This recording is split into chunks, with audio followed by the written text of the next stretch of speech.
So I made all.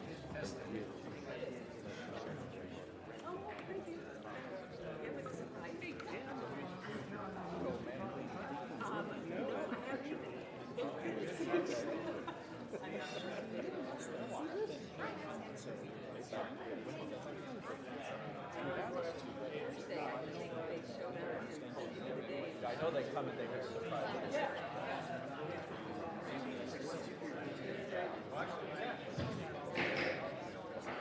I'd like to call the meeting to order, please. Evening, everyone. Before we start, I'd just like to make mention that on Sunday, you all know about the tragedy that occurred in Calabasas. 9 people lost their lives, parents with their children, and of course, Kobe Bryant and his daughter, Gianna. They were headed to the Mamba Sports Academy right here in Thousand Oaks, and to honor those 9 lives that they're lost, after the Pledge of Allegiance, if you would remain with me in a moment of silence, we'd appreciate it. So let's stand for the pledge. To the flag of the United States of America, and to the republic for which it stands, one nation, under God, indivisible, with liberty and justice for all.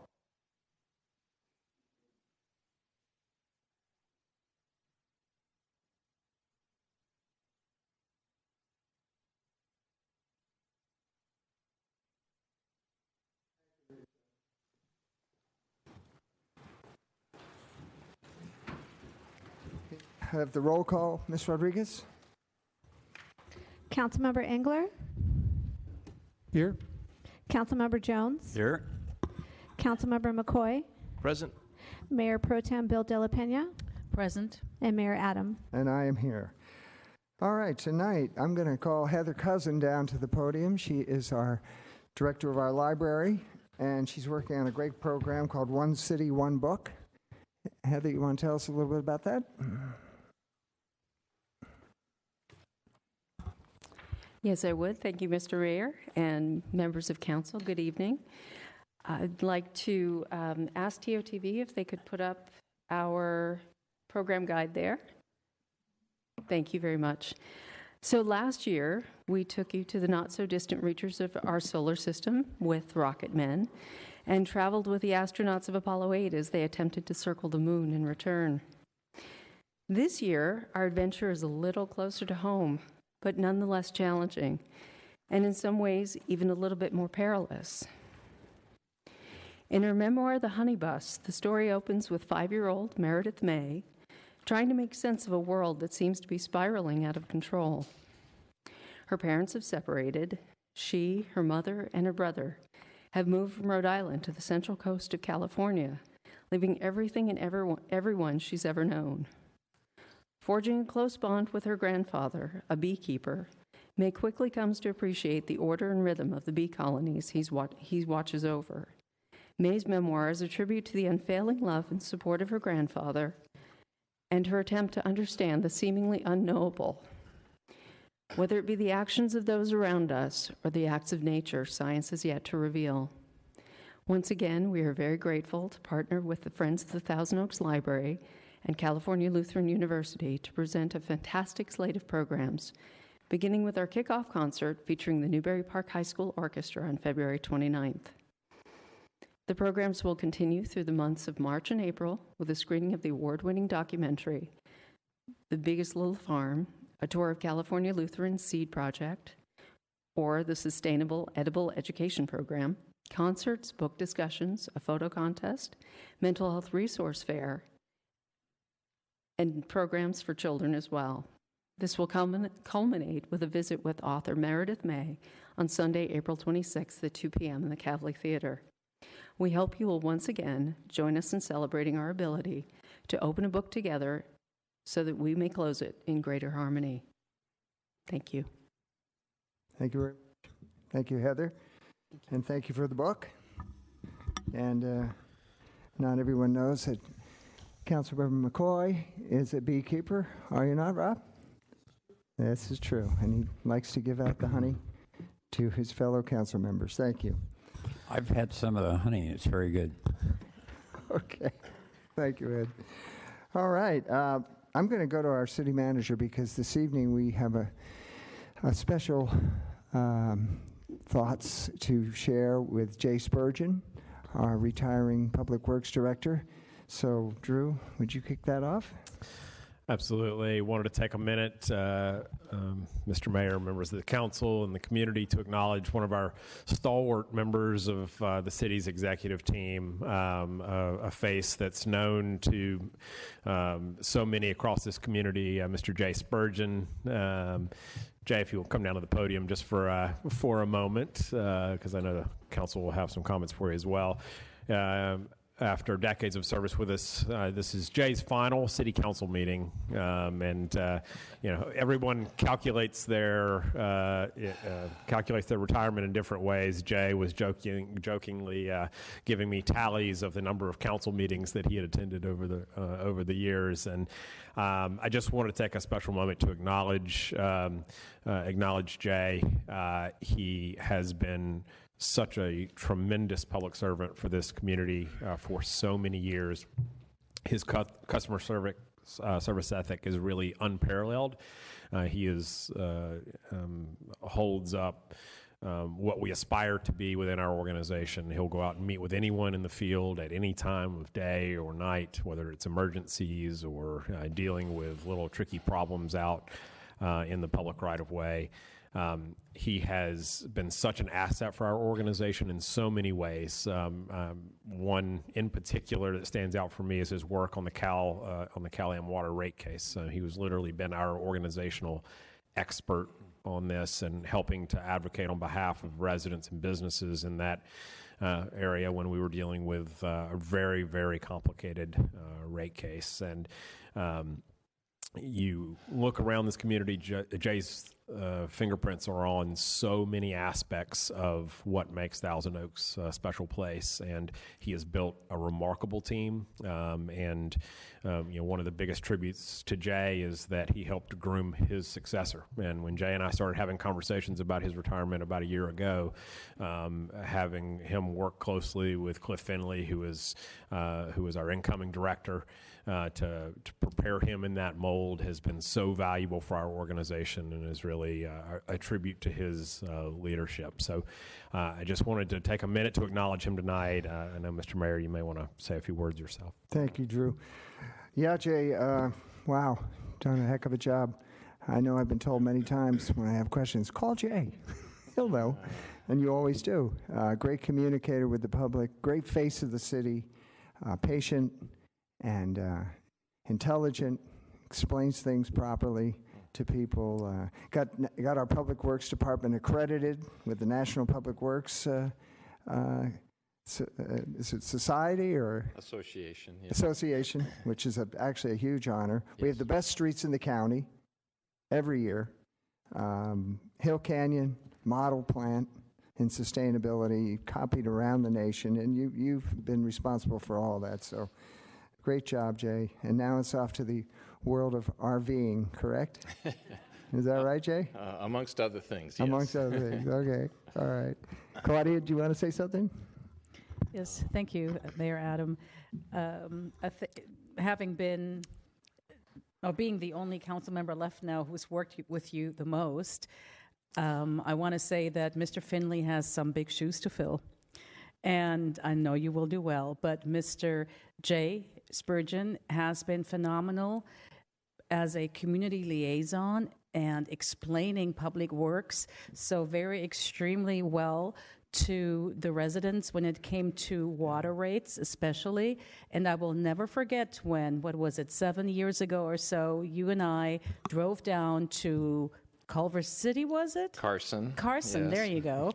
And fought vehemently against a water rate increase suggested by a California water company this time. And we were successful thanks to you. You had done your research, you were prepared, and that was a pretty big battle. And from California Water Company, we move on now to Cal-Am Water. So you will be leaving your thumbprint on everything water in the city of Thousand Oaks. But of course, you did a lot more than just handle water. And I have to say that you have been one of the most ethical, upstanding, dignified individuals working for the city of Thousand Oaks and all of its residents that I have ever had the pleasure of working with. So thank you very much for your many years of service. You've been a phenomenal public works director, and I will miss you a big deal. Thank you. Thank you. Councilmember McCoy? Jay, when I was first elected and had to get a tour of City Hall and see all the departments, it was like drinking from a fire hydrant. I didn't know my elbow from my earlobe. And I have to say that not only are you an excellent manager, but you're a wonderful teacher. You took time to explain things to me. You walked me through everything the city had to do in relation to public works. And my favorite event of the year is a public works breakfast. Just to walk in and see the enthusiasm in the room and the culture of excellence that you've established there. And it reflects to your leadership. You've left the place better than you found it. And I just watching you, it's not a job, it's a calling. And you have done a remarkable job. And I'm honored to be a council member of a city that has this culture of excellence, and you are to be commended because you set that bar. One last thing is, I'm going to miss you because not only do I appreciate you just being on the council, but you're a good guy and you're a lot of fun to be around. You're funny sometimes, and I really do appreciate you. And I wish you the best. You deserve it. So go have fun, and remind your wife what you look like because you've been busy here at the city, and especially during all the crisis we had, you never slept. So thank you. God bless you on your well-deserved break. Thank you so much. Councilmember Engler? Thank you, Mayor. Jay, I'm one of the new people on the council, so I haven't had a chance to work with you closely since I've been a council member.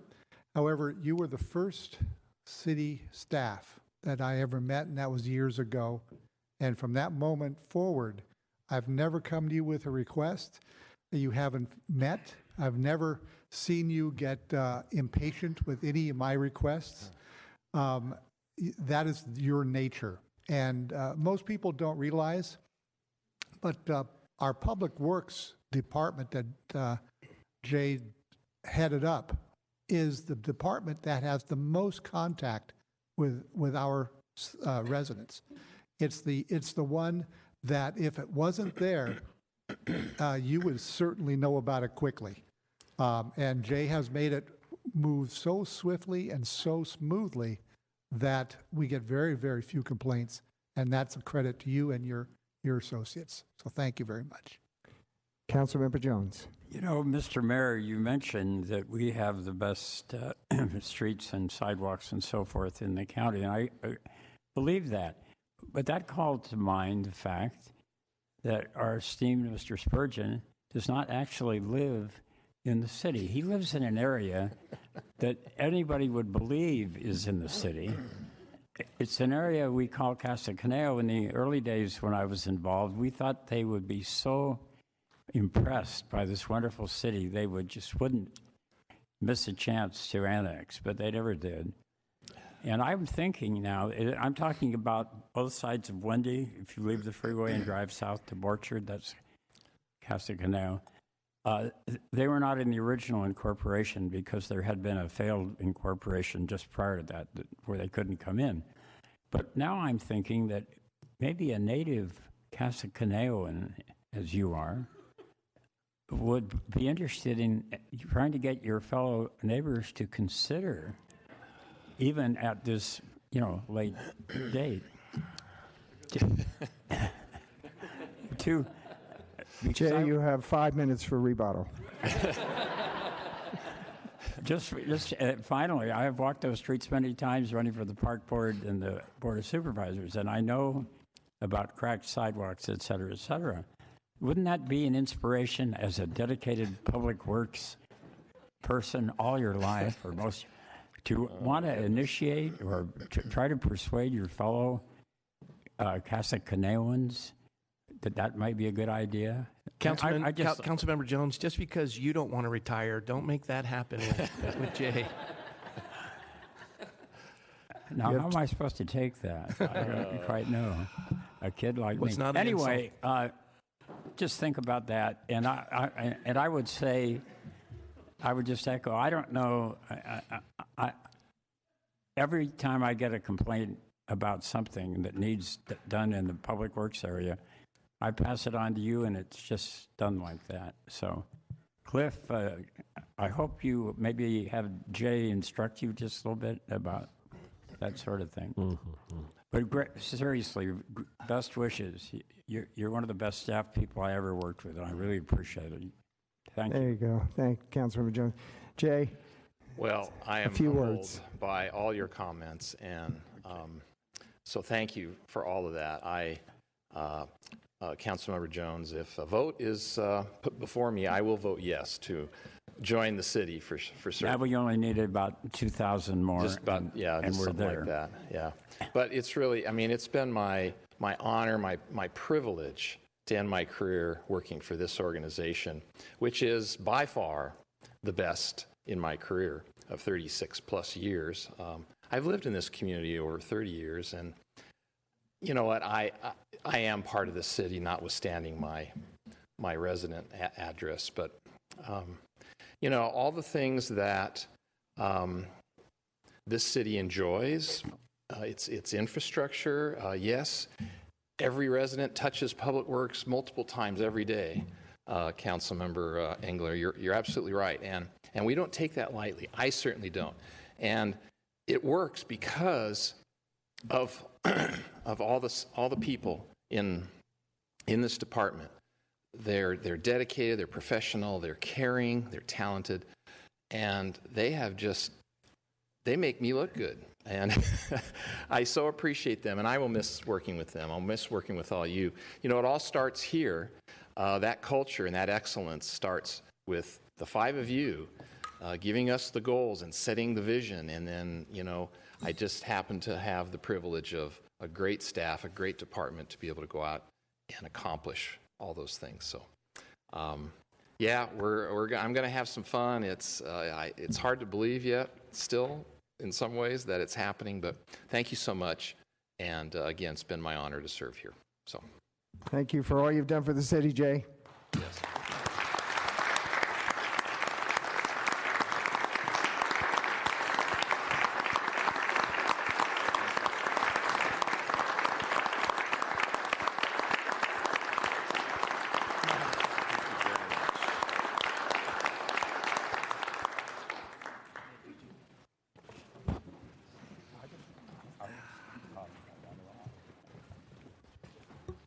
All righty. And now we're on to the consent calendar. And oh, no, we're not. We're on to public comments. Beg your pardon. Ms. Rodriguez, if you would, please. This is a time and place for public comments. A speaker card is available for those wishing to address the City Council regarding items on the agenda or on a subject within the city's jurisdiction. All remarks should be addressed to the council as a whole, and all documents for City Council and the official record should be presented to the city clerk prior to speaking. Speakers are requested to state their name and community of residence for the record.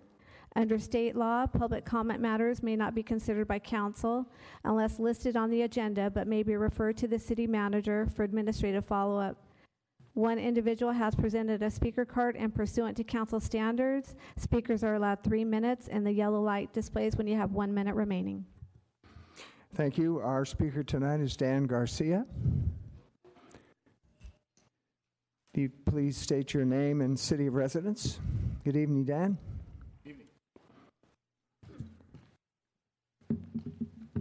Good evening, Mayor Adam and council members of Thousand Oaks. My name is Dan Garcia. I am the Manager of Government Affairs and Tourism for the Greater Conejo Valley Chamber, your local chamber, and I am here on behalf of our Board of Directors and our President and CEO, Danielle Borgia.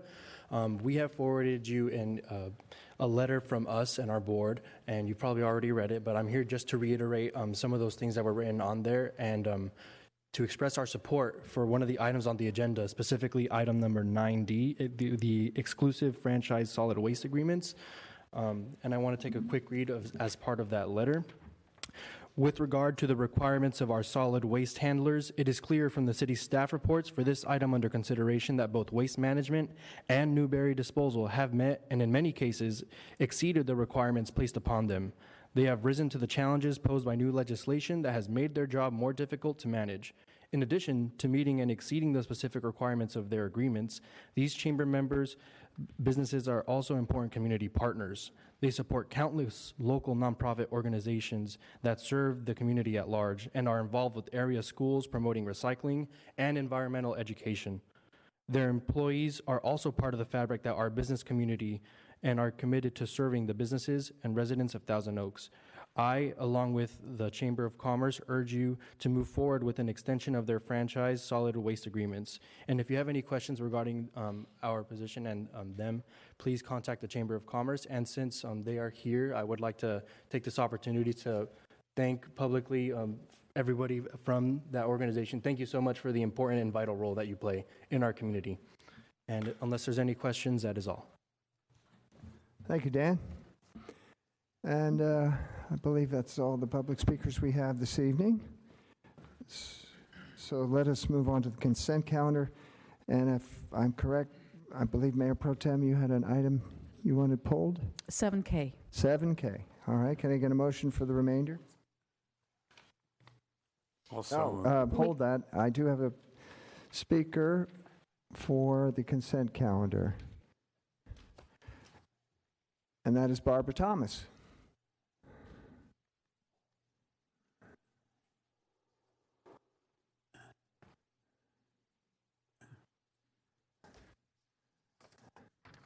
And you're speaking on item 7I. Good evening. Yes, Barbara. sir, that is correct. My name is Barbara Thomas. I am a resident of the city of Thousand Oaks. I would like to thank the city council for considering the approval of the appropriation of funds for capital improvements at the Rancho Potrero Community Equestrian Center.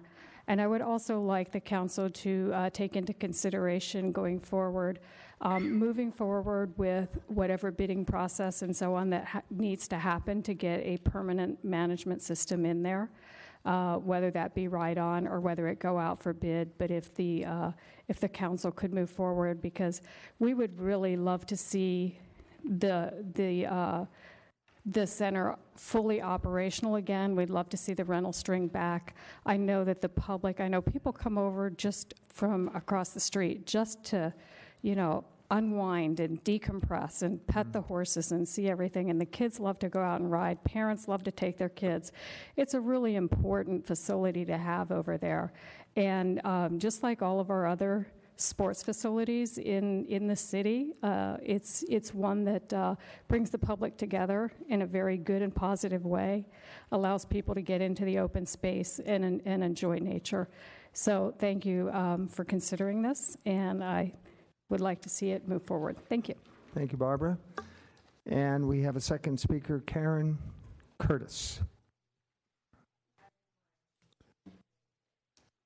All right. Very good. So we've got a motion to pull 7K, and my motion was to I beg your pardon. Everything but Okay. 7K. All right. Well, I can take the motion for the remainder. And Bob, did you want to speak to 7K then? No, I was going to jump in, but Councilman Jones already did. I got you. All right. Well, let's go with Councilmember Jones, a motion to pass the consent calendar, and then we'll go to Mayor Pro Tem for 7K. Oh, all right. Go ahead. Yes, I just wanted to respond to Ms. Thomas briefly that at the meeting that you had at the Ride-On on the 13th of January, it was explained that the rental string is coming back, and in fact, a portion of it is already coming back, trail lessons, and then, so all of that is coming back. And Ride-On, we know, has been doing a very good job keeping the facility above board and improving it a great deal. Thank you. All right. Thank you, Mayor Pro Tem. So can we get a vote on the balance of the consent calendar, please?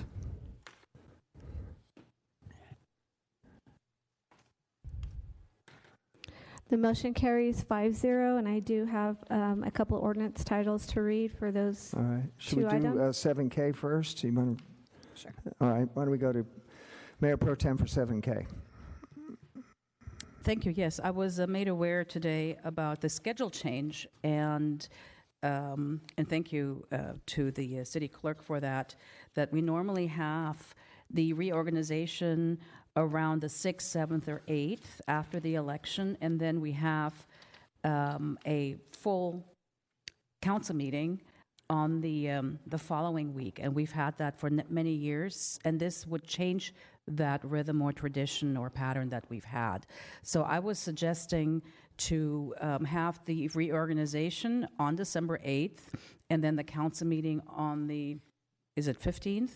On the 15th, just to keep with past practice. All right.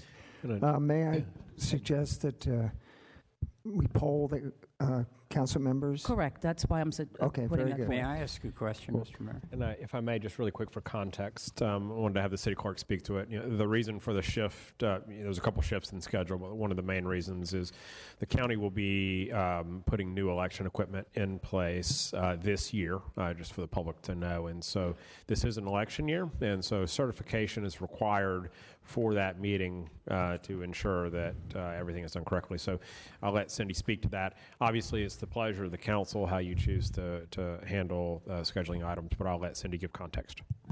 Yes, when we're preparing the meeting schedule, we did look at the past 4 elections going back to 2012, and generally we do receive, on average, we receive the election results from the county on the 23rd day after the election. So we recently were having conversations with the county on other matters, and we did mention to them, hey, we did schedule our reorg on December 1st, which is the 28th day. Do you have any concerns? They did respond that this is a presidential election this year, and they would prefer to have the full 30 days. And Drew did mention, our city manager did mention on another note that in addition, they do have new election equipment that is another factor to consider. So given that information, staff prepared the proposed change in the reorg from the 1st to the 15th to accommodate the county's request for the full 30 days. I do want to add that staff, just prior to the meeting, did look at our past 4 reorg dates that occurred after the election and found that the city council reorganization in 2016 after that election occurred on the 2nd meeting date, which occurred on December 13th, and that was due to the fact that the election occurred on November 8th that year. So that was my only other comment. All right, thank you. It's a fairly new development, and we have to December. It's nothing urgent. So, Councilmember, Mayor Pro Tem Bill LaPena would like to have this item poll the council members and bring it back next time. That would be fine, yes. All right, so that's the motion? But I do think you want to effectuate the change in April. Oh, yeah, absolutely. We're doing the change in April. This is just the second part. Okay. So we got a motion on the floor. If we could get a vote on that, please.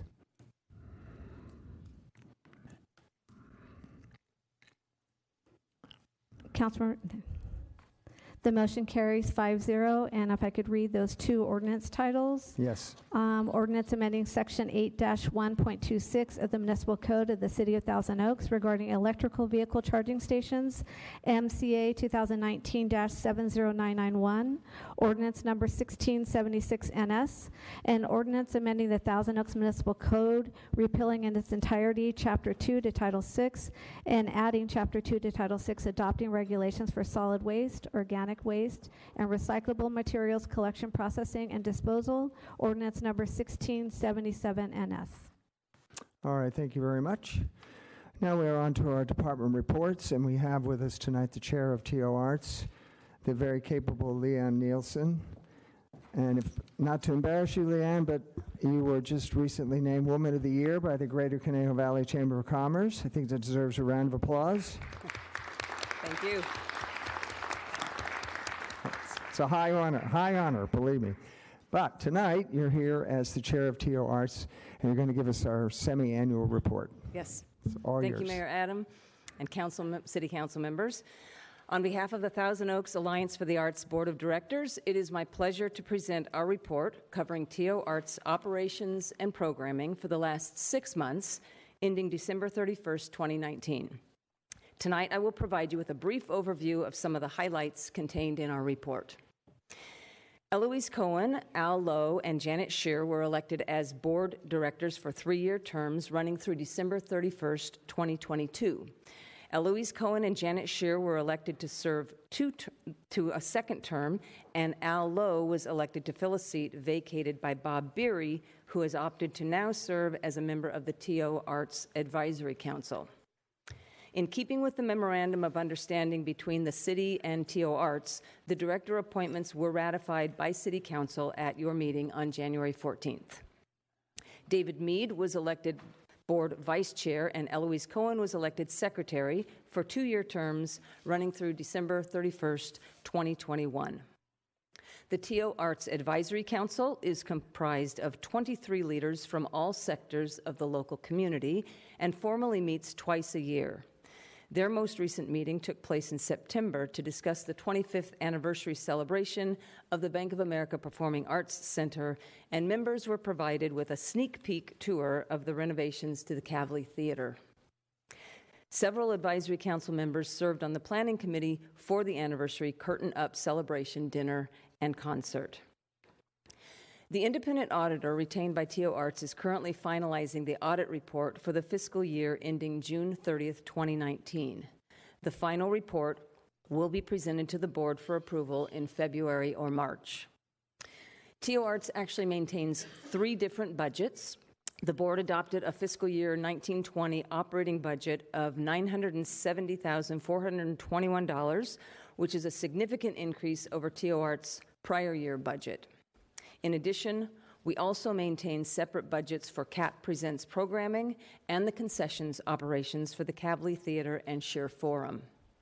The combined operations, programming, and concessions budgets for fiscal year 1920 total $3.68 million. In November, TO Arts held its annual planning retreat with the board and staff to update the organization's strategic work plan through 2021. The retreat discussion focused on board development, maximizing the effectiveness of our current grant programs, and developing a transition plan to minimize the impact of the retirement of the TO Arts Executive Director in March 2020. The board tracks the progress of the work plan at its monthly meetings in order to monitor the implementation and completion of goals and action items. TO Arts now enjoys the support of over 200 businesses and individual donors who provide financial and in-kind contributions in support of our programs and activities. In fiscal year 18-19, these contributions totaled over $225,000. The TO Arts Producers Club membership program continues to grow, and as of the end of December, it now has 65 individuals and businesses who have contributed an annual gift of at least $1,000, with many members committing to multi-year commitments. A new Audience Circle membership program has recently been launched, with members pledging a monthly contribution of between $10 and $75. In July, TO Arts reached an agreement with Premier American Credit Union to purchase the naming rights for the History Wall, which was unveiled in the Kavli Theater lobby during the 25th anniversary activities. This represents a financial contribution to TO Arts of $250,000 in exchange for naming rights for a period of 10 years. And you may remember from our last report, we announced that Best Western Plus Thousand Oaks Inn purchased the naming rights for the autograph wall, also for $250,000. I would like to congratulate our development director, Nikki Richardson, for raising $500,000 in naming rights revenue over the last year, which will be deposited into the endowment fund that supports the Bank of America Performing Arts Center theater operations. In September, TO Arts presented 2 performances of Deluxe Puppets' production of Peter Pan to 763 elementary school students as part of our ongoing series of storybook stage productions. In addition, TO Arts presented 2 performances of Earth's Prehistoric Aquarium in November to 570 elementary students. Over the past several months, our Arts Education Committee has been working to develop the framework for an Adopt a School initiative for local Title I schools. Under this program, TO Arts would work closely with teachers and administrators to develop in-classroom activities and performances at the Bank of America Performing Arts Center that support the school's curriculum. TO Arts presented 32 performances featuring 24 artists and attractions between July 1st and December 31st. These performances attracted 23,448 patrons and grossed $1.37 million in ticket sales revenues. Despite the Kavli Theater being closed in August and September, this represents a 19.3% increase in attendance over the same period in 2018. Performers included Lyle Lovett, Paul Reiser, Peppa Pig Live, Don Felder, MasterChef Junior Live, and the Beach Boys. You'll find a complete list of the artists in attachment number 2 of our report. Some of our upcoming CAP Presents performances include Tony Bennett on January 30th, which is his first performance in Thousand Oaks since 1997, Travis Tritt on February 20th, and Chicago on March 3rd. We are pleased to present another season of the National Geographic Live Speaker Series featuring filmmakers, photographers, explorers, astronauts, and scientists directly off the pages of National Geographic magazine. The popularity of this series continues to grow year after year. We're also pleased to announce that Joel Price will serve as the moderator of this series this year. As a former LAPD homicide detective, we anticipate that he will not hesitate to ask our speakers the hard questions. Each of the National Geographic Live speakers will also make presentations to students at local middle and high schools. During fiscal year 1920, TO Arts will once again contribute $500,000 in funding to the Theater's Fund to help underwrite theater operations. The Dr. Raymond M. Olson Performance Grants program was established to provide local nonprofits with financial assistance to make usage of the theater facilities more accessible. Our board has approved the distribution of $150,000 in performance grant funding for the current fiscal year for the 3 resident companies and 6 local nonprofit arts organizations that present performances at the Kavli Theater and the Scheer Forum. The city celebrated the 25th anniversary of the Civic Arts Plaza and Bank of America Performing Arts Center in early October, and TO Arts had held several events and activities in recognition of this special milestone.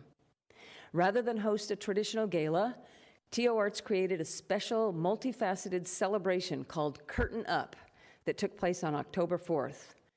The event featured a culinary retrospective with foods from the 1970s through present day, an intimate concert with Herb Alpert and Lanny Hall, a multimedia presentation on the 25-year history of the Bank of America Performing Arts Center projected onto the outside facade of the Kavli Theater, and dessert and dancing on the outdoor patio to close out the night. Over 300 people were in attendance, and the event raised $330,000 through sponsorships, ticket sales, a silent auction, and a raffle. TO Arts also presented 2 special anniversary concerts featuring Jackie Ivanko, backed by a string ensemble, on Sunday, October 6th, and Vanessa Williams on Friday, October 11th, in what was her first appearance in Thousand Oaks. TO Arts also unveiled 2 new attractions in the Kavli Theater lobby area in recognition of the 25th anniversary. A decorative autograph wall was installed in the founders level lobby and features ceramic tiles signed by many of the artists that have appeared in the Kavli Theater and Scheer Forum. Autographs on display include Ringo Starr, Vice President Joe Biden, Beach Boys, Chris Isaak, Jay Leno, Vin Scully, Paul Anka, and Lily Tomlin. A large history wall was also unveiled in the orchestra level lobby, which tells the story of the first 25 years of the Bank of America Performing Arts Center through stories, photos, videos, and memorabilia. Special pages will soon be added to the TO Arts website that will contain additional photos and stories to complement the content on the history wall.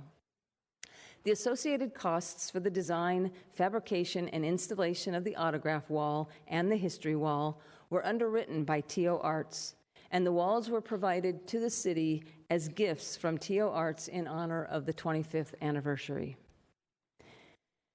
TO Arts is continuing to work with a marketing consultant to finalize a new brand identity and communications plan for our organization. Staff is currently in the final stages of working with the consultant to develop a case statement, branded collateral materials, a new website, and social media presence, and to create the implementation plan for the introduction of the new TO Arts branding. A CAP Presents programming update brochure was distributed in September to 85,000 households. The brochure featured upcoming performances and information on all of the Civic Arts Plaza's 25th anniversary events. Our strategic work plan for the next 6 months incorporates 4 key areas with a focus on the future growth of TO Arts programs and activities. The first area is board development, with a focus of bringing more diversity to the board and to ensure continuity as current directors transition off the board in future years. Within the next few weeks, we will be asking City Council to ratify a change to our bylaws that will permit the appointment of up to 11 directors from the current limit of 7 directors. Our next focus will be on our grant programs, with a goal of increasing the impact of the current programs and on identifying ways to provide more meaningful support to the resident companies. Next in our work plan is arts education, with a focus on defining what arts education means in regards to our current Kids and the Arts program. Our Arts Education Committee will also develop a structure for the new Adopt a School initiative that I mentioned previously. We've already had several donors express an interest in providing financial support for the Adopt a School program. Our last work plan item, and probably most pressing, is to develop a transition plan in anticipation of our executive director's retirement in early March to minimize any disruption to board activities and TO Arts programs. This is an exciting time for TO Arts and other arts organizations in the community as the city moves forward with the downtown specific plan, which incorporates the Civic Arts Plaza master plan and the revision to the general plan, which all have cultural components. The TO Arts Board recognizes that these plans present an opportunity for tremendous growth for the local arts and cultural sector and for TO Arts to expand its programming to a broader segment of the community. On behalf of the TO Arts Board and staff and the millions of patrons whose lives have been enriched by attending performances at the Bank of America Performing Arts Center, I want to thank you for your continued support of our efforts and activities. As I complete our report, I want to acknowledge our Executive Director, Barry McComb, who's retiring in March. The success of the merger that became TO Arts and the incredible progress that we've made is due to Barry's tireless efforts. He drives us forward, keeps us organized, encourages our efforts, and generates exciting and new possibilities. It is our great pleasure to work with you, Barry. Thank you for your leadership and your vision for TO Arts. Barry and I are now available to answer any questions. Thank you, Leanne. Excellent report. I'm very happy to see that the merger between the Alliance for the Arts and the Foundation has made the theater stronger and better, and obviously from your report, it's bearing some tremendous fruit. Just on the history wall, if I'm not mistaken, I believe Eloise Cohen had a lot with that idea. Yes, she sure did. And Eloise, if you're out there, it was a great idea, really. People need to know how this all started, and that history wall tells that story. And also, you mentioned a 20% increase in attendance. Mm-hmm. And when we were dark in August and September, it shows that the community is still supporting the arts here. That's right. And a $500,000 raise by Nikki this year. And another unquestionable support of the arts here in the city of Thousand Oaks. And as the campus master plan comes into reality, it's going to do nothing but enhance these theaters. We'll have a public amphitheater, we'll have a town square, and we'll open up the theaters to the grounds below and the boulevard in front, and it's just going to be great for the long-term longevity of our theaters. So thank you so much for the work that you're doing, Leanne. And I Thank think you. going to 11 members sounds like makes a lot of sense. Yeah, we think Of course, so. I have to vote on that later, so it's just an opinion at this point. But anyway, thank you very much for that report. Thank you. And we have a speaker, Mayor Pro Tem. No, I just wanted to thank you as well as Barry, of course. Reports like this get me very excited because I see how you're addressing the need for arts education in our community. And I think that in itself is worth all of the pain, growing pains and everything that everybody goes through. But it's just really wonderful. So I'm really looking forward to that. Thank you. Thank you. Thank you again. Thank you. All right, we are going to move on to a department report. This is a pre-screen for a apartment complex over in the Rancho Conejo area. And I believe Don Nielsen is going to give us a report. Good evening, Don.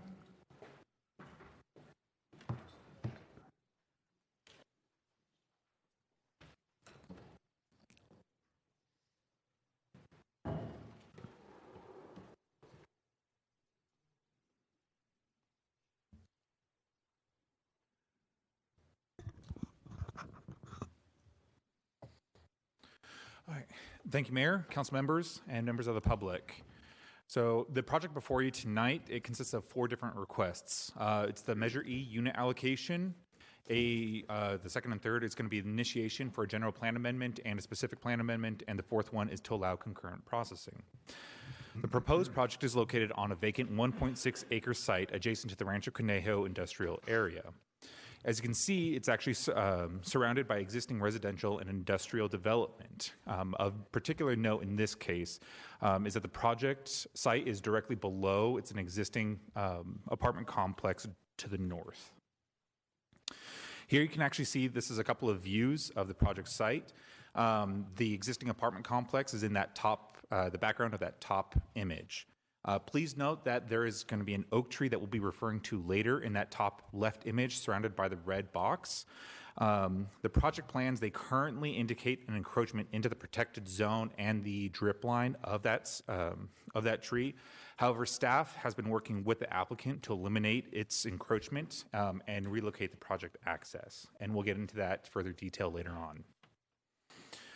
Now a little bit of background on the project. The application was actually submitted in August of last year, and since that time, staff and the applicant, we've actually been doing significant amount of discussions, trying to find solutions to different concerns, primarily the site access. Now, so what is this pre-screen process? It's an evaluation of a proposed concept against adopted city criteria, and it's a required step for the Measure E unit allocation. It should be known that the project, it may be modified between now and when it's actually during the formal application within the next 12 months, and that tonight's action is not approving the project. It's just allowing the conceptual project idea to move forward. Pardon me. Also, this action does not guarantee the project will be approved during that formal review process. With all of this in mind, let's dig into the project details just a little bit. The proposal is for 26 units, apartment units, contained within 2 buildings with new green space and amenities for not only the potential future tenants, but also existing tenants. 11% of these units will be designated as affordable, but those levels have not been finalized yet. As part of the project, a general plan amendment will actually have to be processed in order to change the land use designation from industrial to neighborhood to high density residential. Additionally, because the project site is located within the Rancho Conejo specific plan, a specific plan amendment will have to be processed in order to change the zoning from employment park, which is equivalent of the M1 zone, it has all of the development standards of that, to residential apartments. That's a specific zone embedded within the specific plan. Now, in terms of the general plan amendment, the high density residential allows for the 1.6 acre site to be developed at 30 units per acre. However, the current proposal is only proposing at 16.25 units per acre, so it is about half of it. At this time, there is no request for a density bonus for the project. Given the size of the project site and the allowed density, The project is requesting its 48 residential units from the Measure E bank, and that accounts for approximately 4% of the total citywide capacity. Now, let's go ahead and move on to the actual project evaluation on how it compares against the city adopted criteria. So the project site, it is suitable for residential uses for a number of different reasons. The proposed general plan land use designation of high density is consistent with the existing high density designation directly to the north. It is within walking and biking distance to multiple industrial, office, and commercial uses. And there are also nearby parks and open space. The project site is also adjacent to existing residential uses, as I was mentioning beforehand.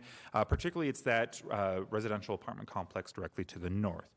It's also adjacent to a major employment area of the city, and there is a Ventura County Transportation Commission bus stop less than 500 feet away. And they actually have lines that connect to all the major cities within Ventura County at that bus stop. The project concept, it is consistent with the existing apartments directly to the north, and it also is proposing a very generous setback to the east in order to pull the project away from the existing single-family residential units. The project will provide an ample landscaping and new interior green space amenities while also providing compatible architecture to the existing apartments. So effectively, they're just taking the existing architecture and modeling the proposed project off of that. And here you can actually see this is a rendering of the project looking northeast, and here's a rendering looking southeast. In terms of impacts to any protected trees, there are no protected oak or landmark trees on the property. This is where I was getting back to where I was mentioning before, that one oak tree on the adjacent property. And that is currently proposed to have the vehicle access encroach into the protected zone and the drip line of that tree. However, as I mentioned again before, the applicant and staff have been working together to relocate the project access point in order to avoid this impact, while also simultaneously addressing both fire and public works access concerns. In terms of the community benefits, the project will add needed housing in both the market rate and affordable units to the city. Additionally, future residents of the potential project would have access to all the existing amenities of the apartment complex to the north, including but not limited to a gym, playground, play areas, and a pool and spa area. Given that tonight's action will not result in a direct or indirect physical change to the environment, it is not considered a project and therefore not subject to the California Environmental Quality Act. Please note that the project will be reviewed for conformance against CEQA during the formal application process. The proposed project also meets the City Council Goal I, as it will help the production of long-term housing, long-term affordable housing, and it also meets City Council priority number 9, as it will provide affordable units that meets the city's RHNA numbers. If the City Council approves the project, the request tonight, the applicant then has to revise their projects and submit for a pre-application to the Community Development Department. After that process, the applicant then has to submit the formal application to the city within 12 months. So by January 28th, 2021, the city has to receive the formal application in order for them to hold on to those particular units. Any formal application that is then submitted will then have to be reviewed and approved by both the Planning Commission and ultimately the City Council. Therefore, staff recommends the City Council provide direction to either 1, adopt a resolution to initiate a general plan and specific plan amendment, allocate 48 dwelling units, and allow concurrent processing, or 2, deny the application request. Thank you. Thank you, Mr. Nielsen. Not seeing any questions from the council. We're going to now go to the applicant, who is represented by Doug Griffith. Mr. Griffith, step down to the podium. And you have 15 minutes if you choose to use all 15. Yeah, I'm Doug Griffith from Santa Monica, and I'm here to answer any questions you might have about the project. Been working with staff on it. Yeah, so any questions you might have, I'm happy to answer. And we do have a question. Mayor Pro Tem. Thank you, Mayor Adam. Good evening, Mr. Griffith. I was wondering about a couple of things. The affordability, 3 units of affordable, and it's mentioned as affordable. We don't know whether they're going to be very low income or low income. Do you have any idea? Well, the concept behind the project is really to mirror the existing apartments which Chappelle has built and owned for the past 25 years adjacent to it. There we have 11% of the units as affordable, which we've been operating since we built them. Those units are at a moderate level of income, and it's something that we've talked to staff about what we would be able to do on this. I think it kind of depends what the project ends up becoming as we go through the process. But we're open to working with staff on that. We're not asking for any density bonuses, and so we think that 11% is reasonable given what we have done in the past, that precedent from the neighboring apartment community that we do own and built. Thank you for your answer. I was just wondering whether there would be any appetite in increasing that number, that there is a bigger public benefit to rezoning this to high-density residential. It would be challenging for us to give more because of the fact that it's such a small project. With it only being 1.6 acres and it's a very small number of units to build, it would be very challenging for us to give more than the 11%. When you have bigger projects, you have more economies of scale, and it's possible to give more units. So I think it would be very challenging for us to do more than the 11%. Well, we are allocating 48 units to this tonight. Obviously, you don't have to, I mean, we're not going to do it. I don't know how the council is going to vote, but that's the proposal before us.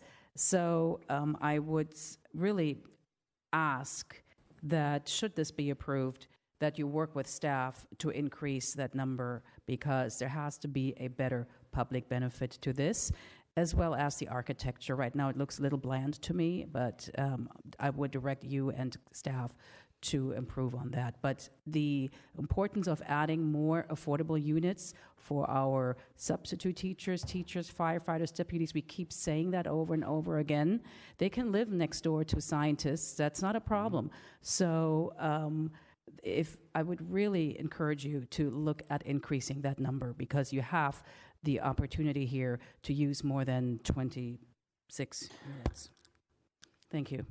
Yeah, no, and actually that's a good point. And as we work with staff on the project, if the project were to get larger within the allocation, we would be able to increase the number of affordable units. So. Thank you, Mayor Pro Tem. Councilmember Engler. Thank you, Mayor. Just a little question. As I looked at the renderings that you gave us, it did look a little boxy to me, but having gone out there, I noticed that the other units, it seems to mirror the other units as they are in place. Are you looking at any major grading to go over there, as it can be a fairly flat lot as it is? So the new lot is a couple of feet higher than the adjacent lot. So there would probably be a little bit of grading just to get it so that both pedestrian and potentially vehicle paths would work, but very minor. The lot itself is level, so we don't anticipate major grading to go on. As far as the architecture, again, the concept behind the whole project was to mirror the existing apartments. So we're happy to work with staff on the architecture as staff in the city would like. That was just the concept, was to make it blend and feel like one community. In terms of the oak tree that's going to have a little bit of impact, is there any, I know you've been talking to staff about moving the access to that property. Is that going to be a problem for you so that we don't have to impact the oak tree? Yeah, no, I think that's the goal. I think that's one of the things we're definitely actively working on with staff, is moving the entrance. We think that it can work. There's two different ways that we're looking at enabling that so that it doesn't impact the oak tree. So that's definitely the goal. And to echo Councilmember Claudia Vildena-Pena, I would love to see a little bit more in terms of affordable housing there. But I do recognize that you're trying to mirror the existing layout of the other units. So anything you could do in that area would be appreciated. All right. And this is the beauty of the pre-screen process, which we adopted just a few years ago. So rather than going right into an application process, which can be expensive and lengthy, you can appear before the council. We can give you some input and give you an idea whether the project has enough merit to move on. And you've heard tonight some concerns about the architecture. You've heard tonight some concerns about the number of units, affordable units. And my comment to you would be, as far as the affordable units, we are lacking in two categories, very low and low income in our RENA numbers. And so that I would like you to work with staff and see if there's a possibility of making those units, those two designations. All right? Yep. All right. And let us now go to staff for any responses or thoughts, comments? We're good? Okay.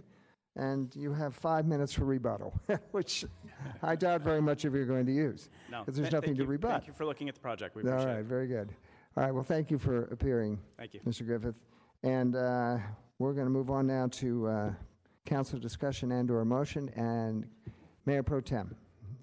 Thank you. I would move approval of staff recommendation with the direction to number one, that would be right, number one, and with the direction to see if perhaps the architecture could be improved a little bit, but keeping in mind it's to blend in with the rest, but primarily to look at increasing the number of units for low income and very low income.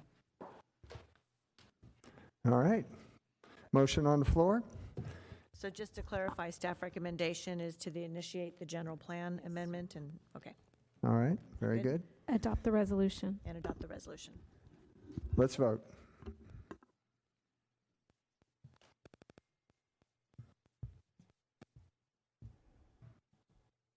The motion carries 5-0. All right, thank you, everyone. Thank you, Mr. Griffith. Look forward to working with you.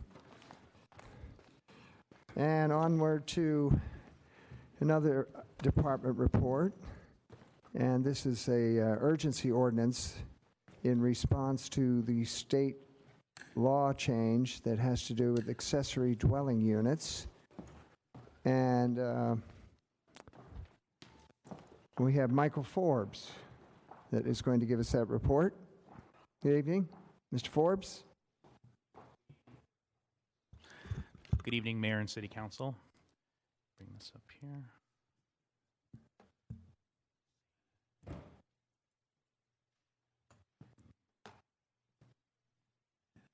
Excuse me while I find the presentation. All right. Good evening.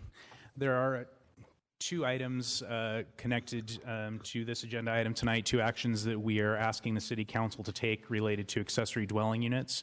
The first is to adopt an urgency ordinance regulating accessory dwelling units, which would become effective immediately upon adoption by the Council. The second is to adopt a resolution that would initiate the normal amendment process to the Thousand Oaks Municipal Code, again concerning ADUs. Just very quickly to discuss what an ADU is and make sure everyone is on the same page. An ADU is a dwelling unit that is separate from the main dwelling unit on the property. It has a separate kitchen and typically has a separate bathroom.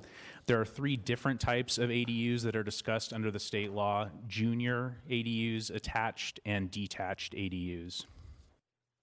A junior ADU results from the conversion of an existing living area and is located entirely within the main house. It must have what's referred to in the state law as an efficiency kitchen, which is basically a kitchen that may or may not have a sink, which is separate from the main house's kitchen. It may or may not have a separate bathroom. There is an option in state law to share the bathroom with the main house. An attached ADU is, just like it sounds, attached to the main house. It results from either new construction or conversion of an existing living area, including the conversion of an attached garage. Attached to the main house, and these have a separate full kitchen and a separate bathroom from the main house. Finally, a detached ADU, which is not attached to the main house. It could be either a freestanding structure or it could be attached to another accessory building on the property, including a garage. These can be either new construction or they can result from the conversion of an existing accessory building.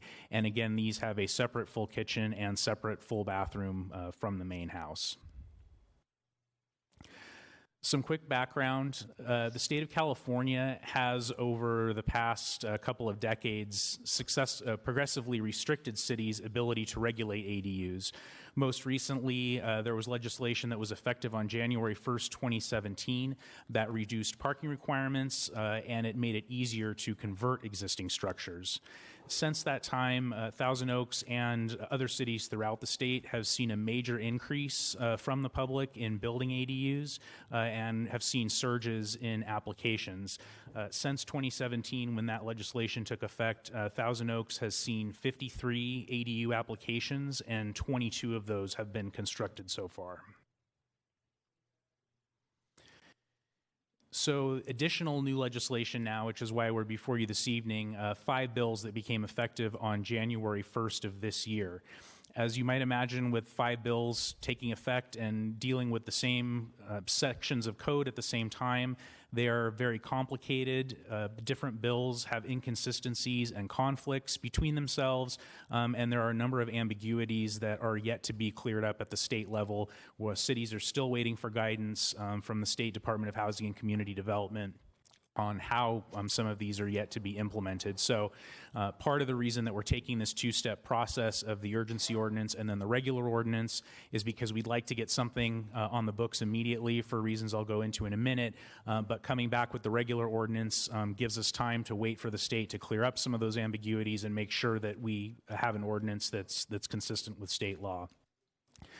The reason for the urgency ordinance, the third bullet point here, is that the legislation that was adopted explicitly voids any city ordinances that are inconsistent with the state law as of January 1st, 2020, and defaults only to state regulations for ADUs. Some of the most notable changes that took effect on January 1st, and I'll go deeper into a couple of these in a minute, but the high points of the new legislation: it allows for larger size ADUs, it further reduces parking requirements for ADUs beyond what they already were, it allows for reduced impact fees and in some cases no impact fees to be required for ADUs, it establishes a shorter time frame for cities to act on ADU applications. It removes the owner occupancy requirement, meaning that you could rent out both your main house and your ADU. The owner is no longer required to live on the property. It now allows for ADUs in multifamily zones, whereas previously they were only allowed in single-family residential zones. It allows more than one ADU per lot, and it provides even more flexibility if you're looking to convert existing structures and convert existing garages. There's additional flexibility now to do that. So hitting a few of the highlights for a maximum ADU size, and this is where it distinguishes between the 3 different types of ADUs. So for a junior ADU, you can go up to 500 square feet. An attached ADU to the main house can be up to 50% of the main dwelling, but the state law has another provision that says we can't limit it to less than 800 square feet. So even if the house is under 1,600 square feet, meaning the 50% would be less than 800, it still defaults back up to the 800. And then the detached ADUs can be the largest of the 3. We have to allow up to 850 square feet for a studio or a 1-bedroom unit, and up to 1,000 square feet for a unit with 2 or more bedrooms. Another distinction is that there's no longer the ability to limit the number of bedrooms, whereas before we could limit it to either 1 or 2 bedrooms depending on the type. We now only can limit the square footage. The parking requirements have been further relaxed. There is no ADU parking required if you convert a garage. And then in addition to that, they've taken the next step and said not only do you not have to provide parking for the ADU, you don't have to replace the existing parking that you're losing. So the 2 places in the garage do not have to be replaced for the main house. In addition, there's no parking required if you have a junior ADU.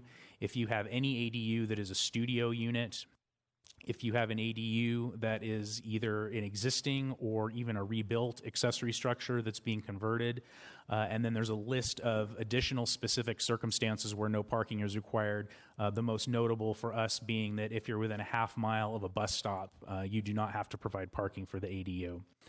So really the last bullet there, the only case where parking is required under the new state law is that we can require one space if it's a new construction ADU with one or more bedrooms, but that parking may be uncovered and it may be tandem in a driveway. So if you have an existing driveway, that can count as the parking space. For side and rear setbacks, currently we require a 5-foot setback. The state law has reduced that to 4 feet for the side and rear. There's another caveat that says if you're converting an existing structure, even if that has a setback of less than 4 feet, you can still convert it without providing that additional setback. It even goes so far as saying that you can demolish and rebuild an accessory structure as long as it's within the same footprint. You don't have to meet that 4-foot setback. And you can expand a structure by up to 150 square feet and still follow that existing setback, even if it's less than 4 feet. Other notable changes in the new legislation, there's now a 16-foot height limit for detached ADUs, which is 1 foot higher than the 15 feet that we previously required. Again, as I noted, the owner occupancy is no longer required, meaning you can rent both of the units on the property. With regard to impact fees, if the ADU is less than 750 square feet, we are now prohibited from charging any impact fees on that unit. And we are already seeing some applications coming in at 749 square feet so that people can take advantage of that. If you're larger than 750 square feet, we are allowed to charge impact fees, but it has to be in a rate proportional to the main dwelling. Another one of the cases where there's a little ambiguity there, and we're still trying to figure out exactly what proportional means and how that will be calculated. The maximum time for the city to act on an application has been reduced to 60 days, and as under the old legislation, that must be a ministerial approval, meaning we cannot exercise any discretion, we cannot send out a public notice. As long as it meets the requirements, we're required to approve it. As I mentioned, there is now an increase, whereas previously you could only have one ADU on a property in a single-family zone. You can now have 2 ADUs per lot, one of those being a junior ADU. In multifamily zones, there are multiple ADUs that are allowed depending on how many multifamily units are on the property. And finally, we have been getting questions about this also.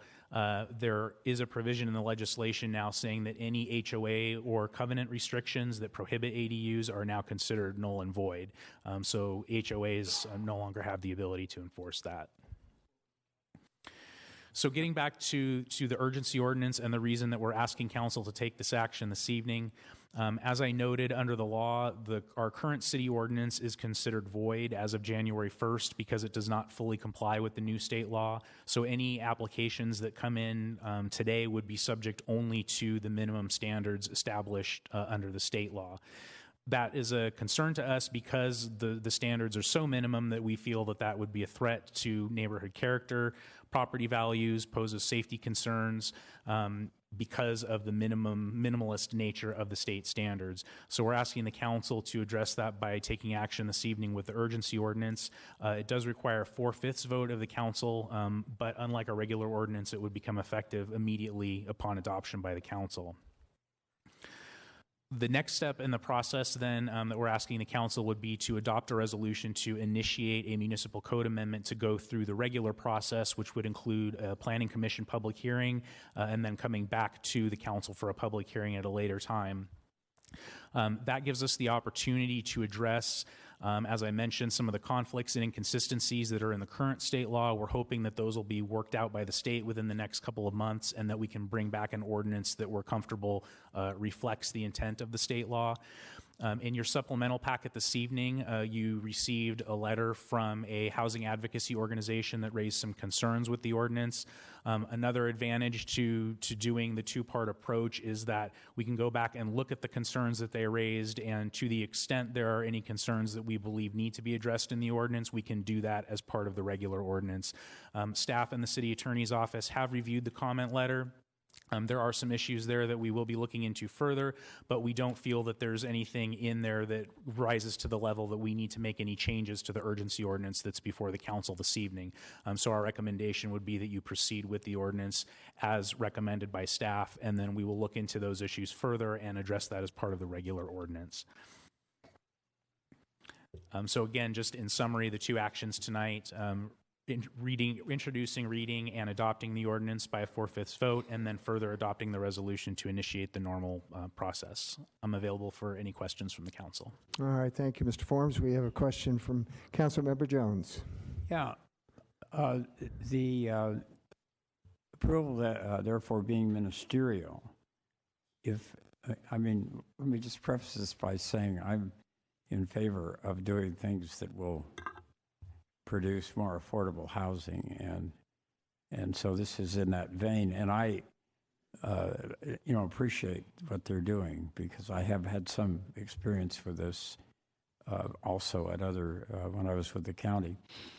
But on the other hand, the fact that this is a ministerial approval, does that mean if something were contemplated on a property that might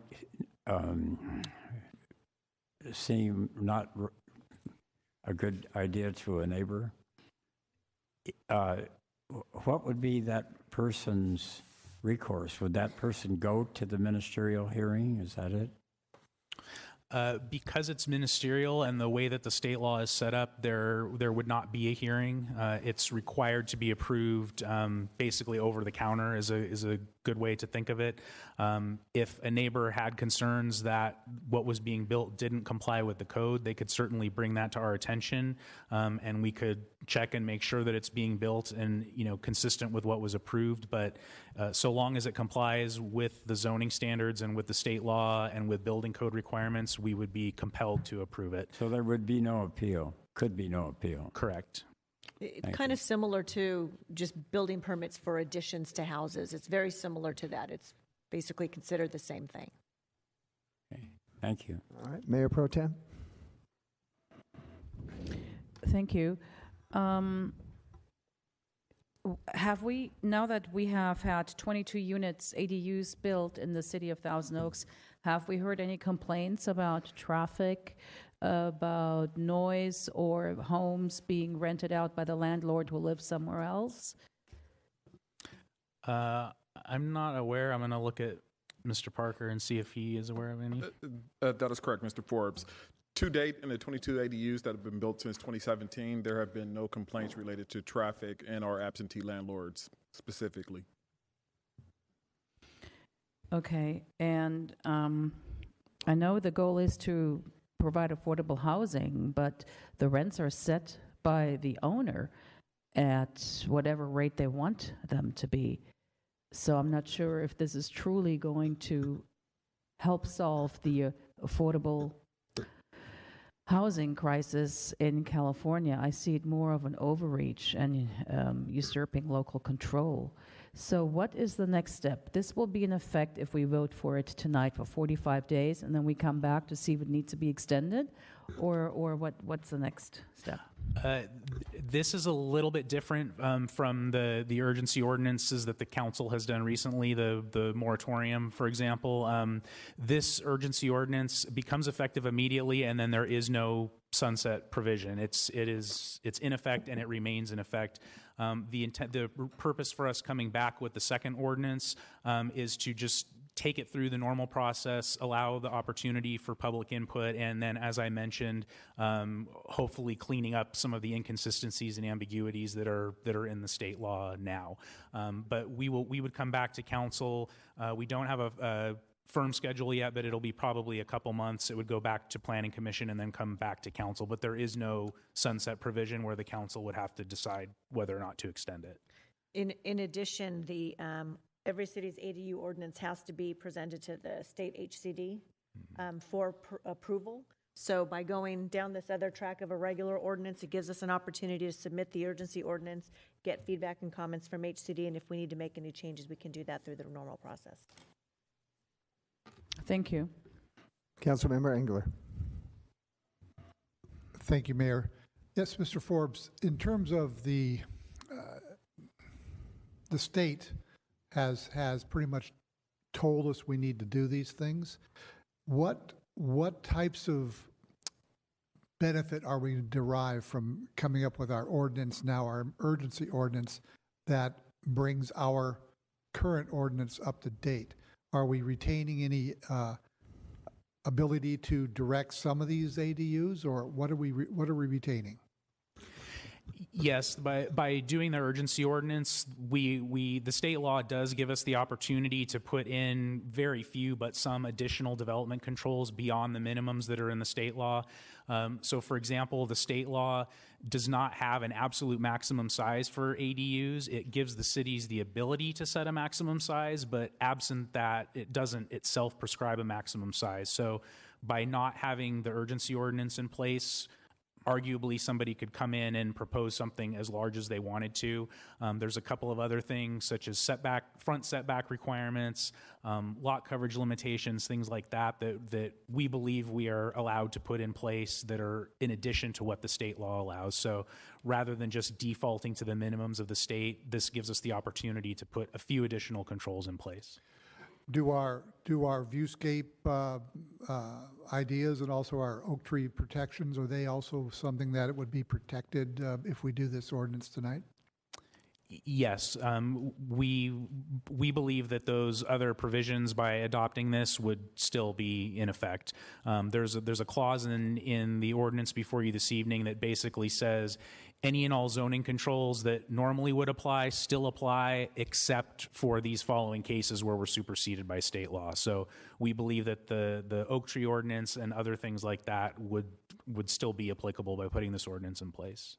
So our 25% slope ordinance would also be retained, or is that something that would go away with the state mandates?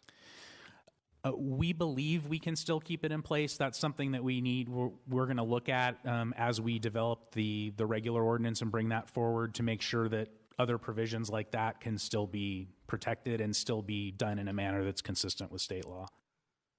Thank you. Well, thank you for that question, Councilmember Engler. It's exactly what was on my mind. The urgency ordinance looks like it's the only avenue that we have to maintain some sort of local control over this, whether it comes to our trees, our slopes, our setbacks. The state obviously wants to incentivize building ADUs, but there's a balance there because we have some local concerns that we want to exert, and this urgency ordinance will help us do that to preserve our neighborhood character, our property values, you name it, privacy, safety. So I think it's the only way to go in the face of the state of California. All right, Councilmember McCoy. It appears that they've basically just done away with single-family zoning. Would that be a fair assessment at the state level? They certainly are increasing opportunities for people to put more units into single-family neighborhoods. I will say that. Diplomatic way of approaching that. And in relation to affordable housing, it's certainly going to affect supply and demand. I mean, it is a market-driven aspect, but it's going to ruin what we've come to appreciate about Thousand Oaks. It's quite an overreach of the state. Thank you, Councilmember. All right. I don't see any speakers, so we're going to go to a vote motion. Do I see anyone that would like to make that? Mr. Mayor, I'll move approval of the recommended action, but I'd like to echo what I've heard so far, and that is this is really taking away a lot of local control, which I don't like. And the point that Councilman McCoy just raised is really an interesting one. I don't know if we'll have to change the title of single-family zoning or not, but it does point up the fact that we really can be overridden by the state, even though we have the best of our residents at heart. But I do, on the other hand, appreciate the idea of having more affordable housing because of the terrible disparity in this city of cost of housing with wages, as Councilwoman De La Pena said, of teachers and fire, local professional type occupation that we would want to encourage to live here. So I'm moving approval. All right. Thank you, Councilmember Jones. Motion on the floor. If we vote, please.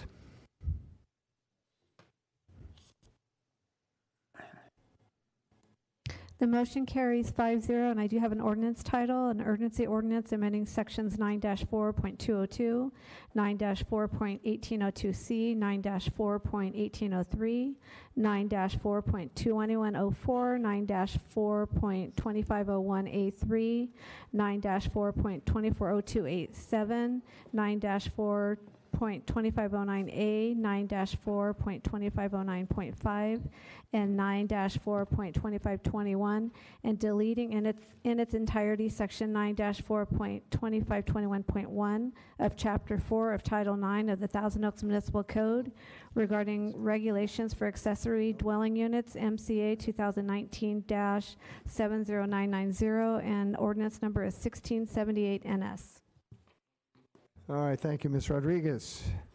And now we're going to move on to our final department report on our franchise waste agreements, and Dr. Cox will be our reporter on that one. Good evening, Dr. Cox. Good evening, Mayor, members of the Council. I'm here this evening to provide an update on the exclusive franchise agreement for solid waste, and I'm joined on the dais by Cliff Finley, the Deputy Director of Public Works, and our consultant, Richard Tagore Irwin, the President and CEO of R3 Consulting Group. Council set the development of a sustainability strategic plan as one of its top 10 priorities for this fiscal year. The plan was reviewed by Council in September and includes waste as a key component. The city's solid waste franchise agreement largely controls how our waste is handled. The current agreement expires at the end of 2021. This provides the city an opportunity to rethink our waste and recycling operations and to structure our new agreement to align with the new state mandates. Long-term agreements were first entered into in 1994 with residential service provided by 3 companies and commercial by 2. With consolidation, today the city is served by 2 haulers, Waste Management, or GI Industries, and E.J. Harrison, also known as Newberry Disposal. These companies serve specific geographic areas within the city with residential service, as shown on the map. Waste Management provides commercial service throughout the whole city.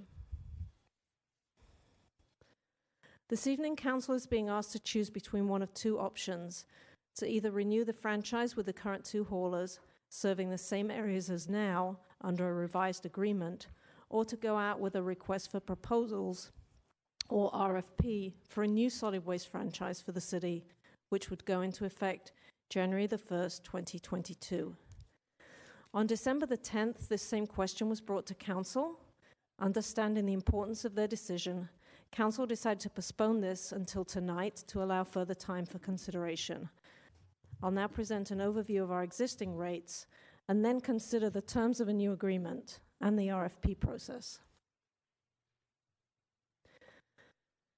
Residential service is bundled with 3 carts, 1 for trash, 1 for recycling, and 1 for yard waste. The current contract allows for rate increases annually following the Consumer Price Index, but contract negotiations in 2013 resulted in concessions that limited rate increases between 2013 and 2015. Since 2017, external factors have driven rates up, in particular, the collapse of the overseas market for recyclables and new state regulations affecting the recycling of green waste. In Thousand Oaks, the current basic residential service costs $35.78 per month. A comparison with other local jurisdictions suggests that this is in the mid to high range, but it is critical to note that many factors play into these rates. Availability and distance to facilities, effective date of the rates and of the contract, franchise and other fees, and included services such as street sweeping and city services. Comparison of commercial service rates across jurisdictions is even more challenging because, as well as the complicating factors just mentioned, commercial service comes in many combinations of bin size and frequency. 4 different bin sizes are available, and collections can occur at frequencies from once to 6 times a week. 78% of accounts in the city utilize a 3 cubic yard bin, and collection frequencies of 1 to 3 times a week are the most common. This chart shows a comparison of 3 cubic yard monthly trash rate service rates for once a week service. Costs in the city are in the mid-range for the county. Rates across LA County are very variable.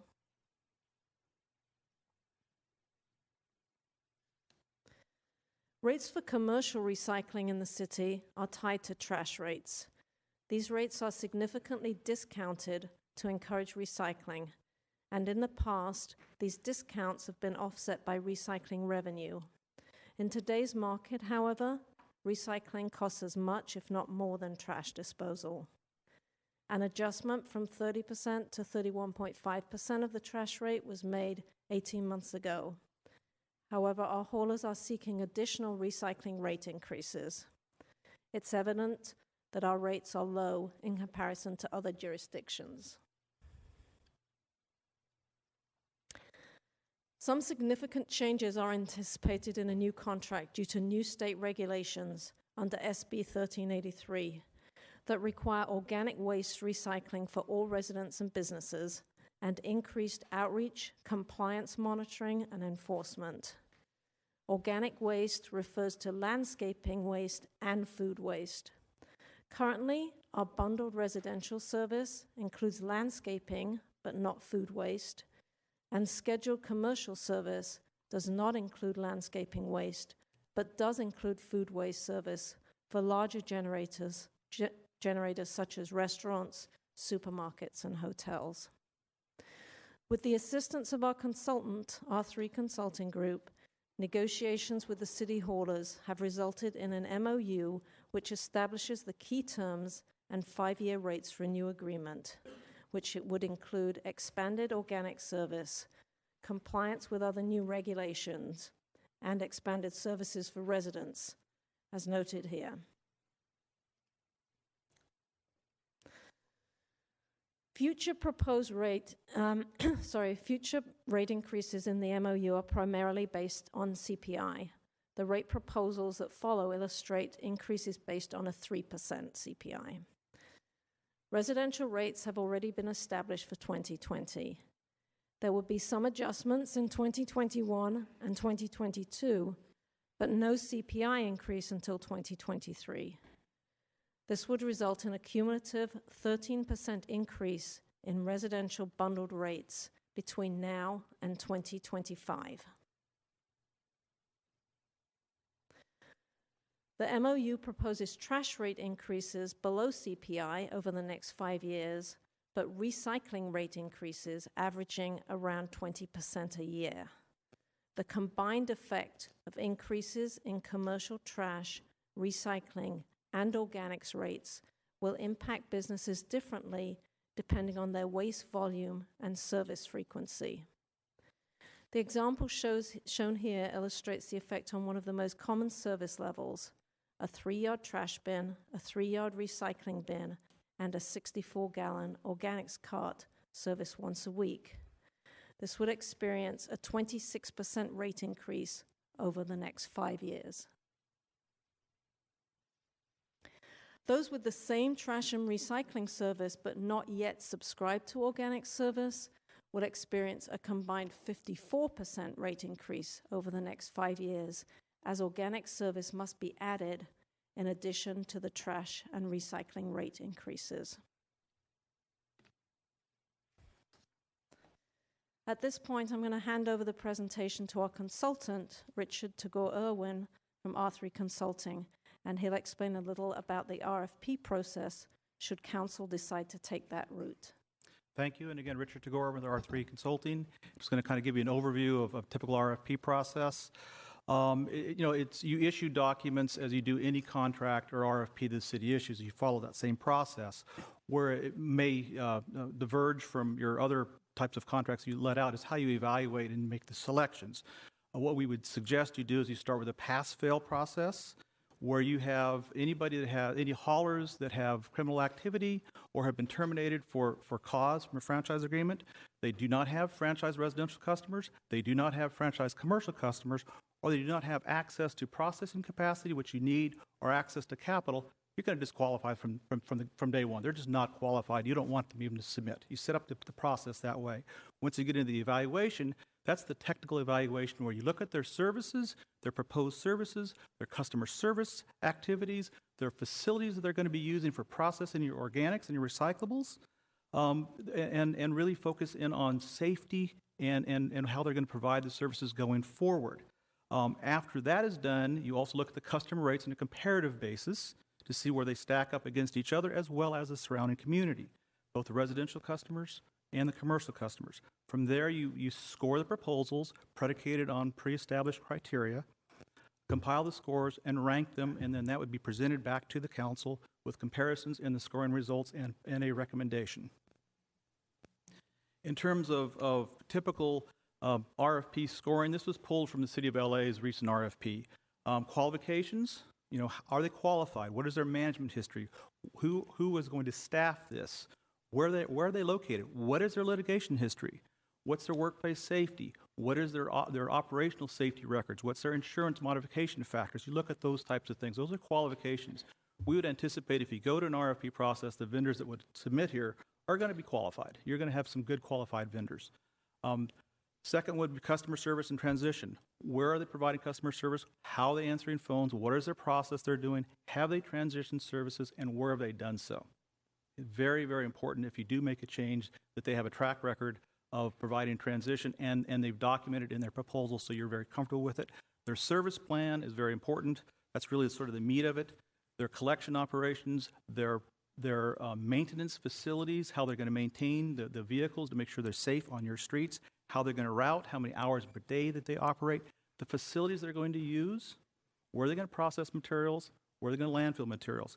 And then another big one is diversion and innovation, because you have a lot of regulatory requirements the city is obligated to meet in terms of landfill diversion, making sure that their submittals of their plans actually is going to make sure that the city stays in compliance with state regulations.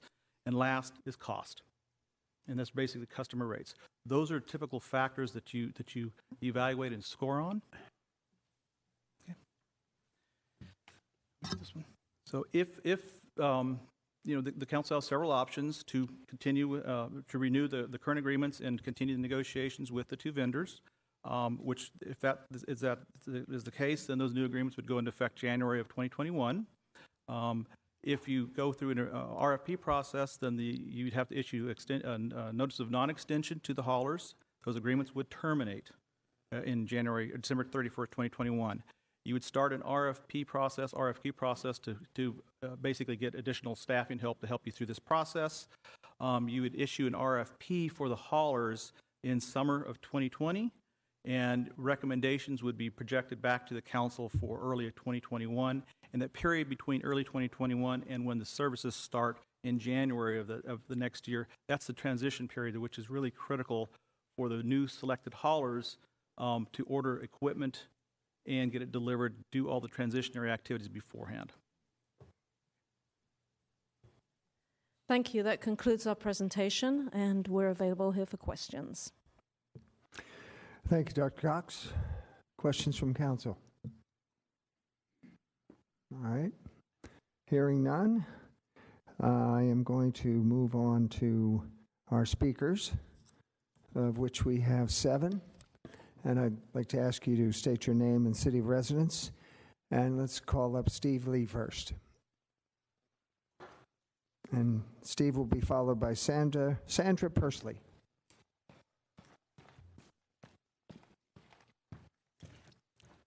Evening. Good evening. I'm Steve Lee, resident of Newberry Park. Thank you, Steve. Honorable Mayor, council members, and staff. My name is Steve Lee. I come before you tonight not only as a waste management's district operations manager, but as a 23-year resident of Newberry Park/Thousand Oaks, to ask you to keep Waste Management and E.J. Harrison as your recycling and refuse collection providers. Some of you may have heard that our leader, Mike Smith, has taken ill and unable to make it to the meeting this evening. I am sure he is listening right now. Unfortunately, he has built a great operation and that can handle anything that comes our way. So Mike, if you can hear me, we got your back. Get well. As the district operations manager, I lead a team of dedicated women and men who set out each day with one goal: to serve the homes and the businesses of Thousand Oaks as professionally and completely as humanly possible. For decades, we have met that goal. Council member Claudia Bill de la Pena mentioned last council meeting that she had not had a single complaint for 17 years on council. And the whole team felt really proud of the city's own customer satisfaction survey where we were ranked as one of the city's top services. I also noticed that the staff report shows that the rates in Thousand Oaks are about the middle of those cities surveyed. Not too high, not too low. Most of the time you get what you pay for. In the city of Thousand Oaks, when it comes to recycling and refuse collection service, we get more than what we pay for. We get best-in-class service for middle-of-the-road rates, and I wish we could all get that deal everywhere. We have heard the saying before, if it isn't broken, don't fix it. I think whoever came up with that saying must have had a situation like this in mind. Why roll the dice on a process just because it hasn't been done before? Now, I want to say a few words about the team, who is also your team. No matter what challenges come our way, ever-changing laws, regulations, rain, heat, cold, earthquakes, wildfires, whatever it may be, we are on the job, never taking our eyes off our promise to serve our customers. That's why we are ranked in top city services. With more than 40 WM women and men servicing Thousand Oaks, behind me you will see some of the team. They are here because your decision tonight is one of the most important things in our lives. We are a humble, dedicated, diverse group of people. More than anything, we want to keep working for Thousand Oaks. On behalf of the whole team, as a resident and dedicated service provider for the city of Thousand Oaks, I ask that tonight you vote to allow Waste Management and E.J. Harrison to continue to be a part of the city of Thousand Oaks. Thank you, Steve. Thank you. Sandra Persley, followed by Fred Fukunaga.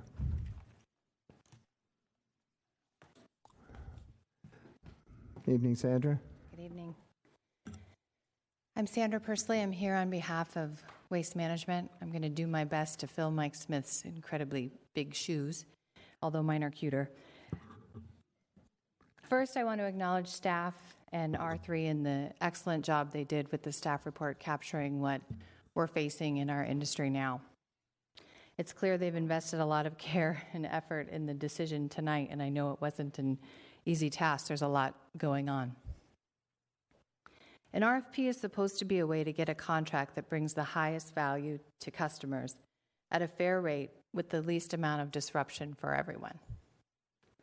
Earlier, we looked at a sample evaluation criteria, and Thousand Oaks looks to me like they already have everything that they would get with an RFP process.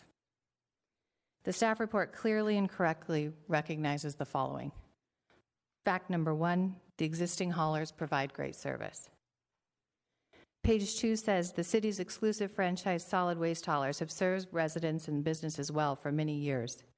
We appreciate this comment, confirming once again that E.J. Harrison and Waste Management provide best-in-class service. Staff report fact number 2, if you live or own a business in California, your cost of service is going up due to changes in law, no matter which company is providing your service. Staff report fact number 3, the negotiated new contracts with the current haulers provide rate certainty and the opportunity to control the impact of increases needed to meet state mandates. Both haulers had ratepayers in mind when they agreed to freeze certain elements of the rates. applying the increases needed in small doses over a period of 5 years. I can tell you this is not what we're seeing outside the area. Several recent RFPs that would reflect the environment that we're in now with the recycling crisis and regulations have shown significant increases to rates, as much as 50 to 60%. You can see the details in a supplemental package we delivered yesterday. Staff report fact number 4, new contracts tend to have higher costs than older ones. Going to an RFP at this point actually poses a risk to the very excellent value that has already been established in negotiations with city staff and help with R3, an objective third-party consultant. The rate risks are obvious. You go to an RFP to test the market, rates can be higher or lower. Recent RFPs with nearby cities have tested the market, and the increases in Thousand Oaks that we're proposing are lower than those that they found. It's not clear what benefit an RFP process could bring in this situation beyond rolling the dice. There's a known saying that sometimes you don't know what you've got until it's gone. This team of haulers, along with city staff and the city's consultant, have presented you with an incredibly value and predictable proposal backed by a proven team committed to Thousand Oaks. All things that are guaranteed to continue if the council selects WM and E.J. Harrison tonight. Thank you, Sandra. Fred Fukunaga, followed by Bill Barrett.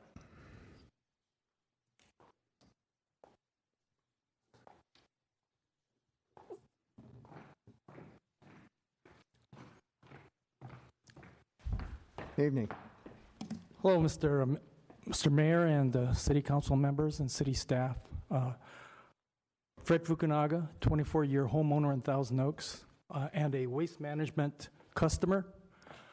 I came here specifically tonight to thank you for taking the time to delay your vote from that December City Council meeting that I attended, in which you, after reflection, decided to delay your vote until today. I remember that meeting specifically where Councilmember McCoy lauded the service of both companies, and I, as a waste management customer, I totally agree. I mean, they've been excellent for all the time that I've lived here.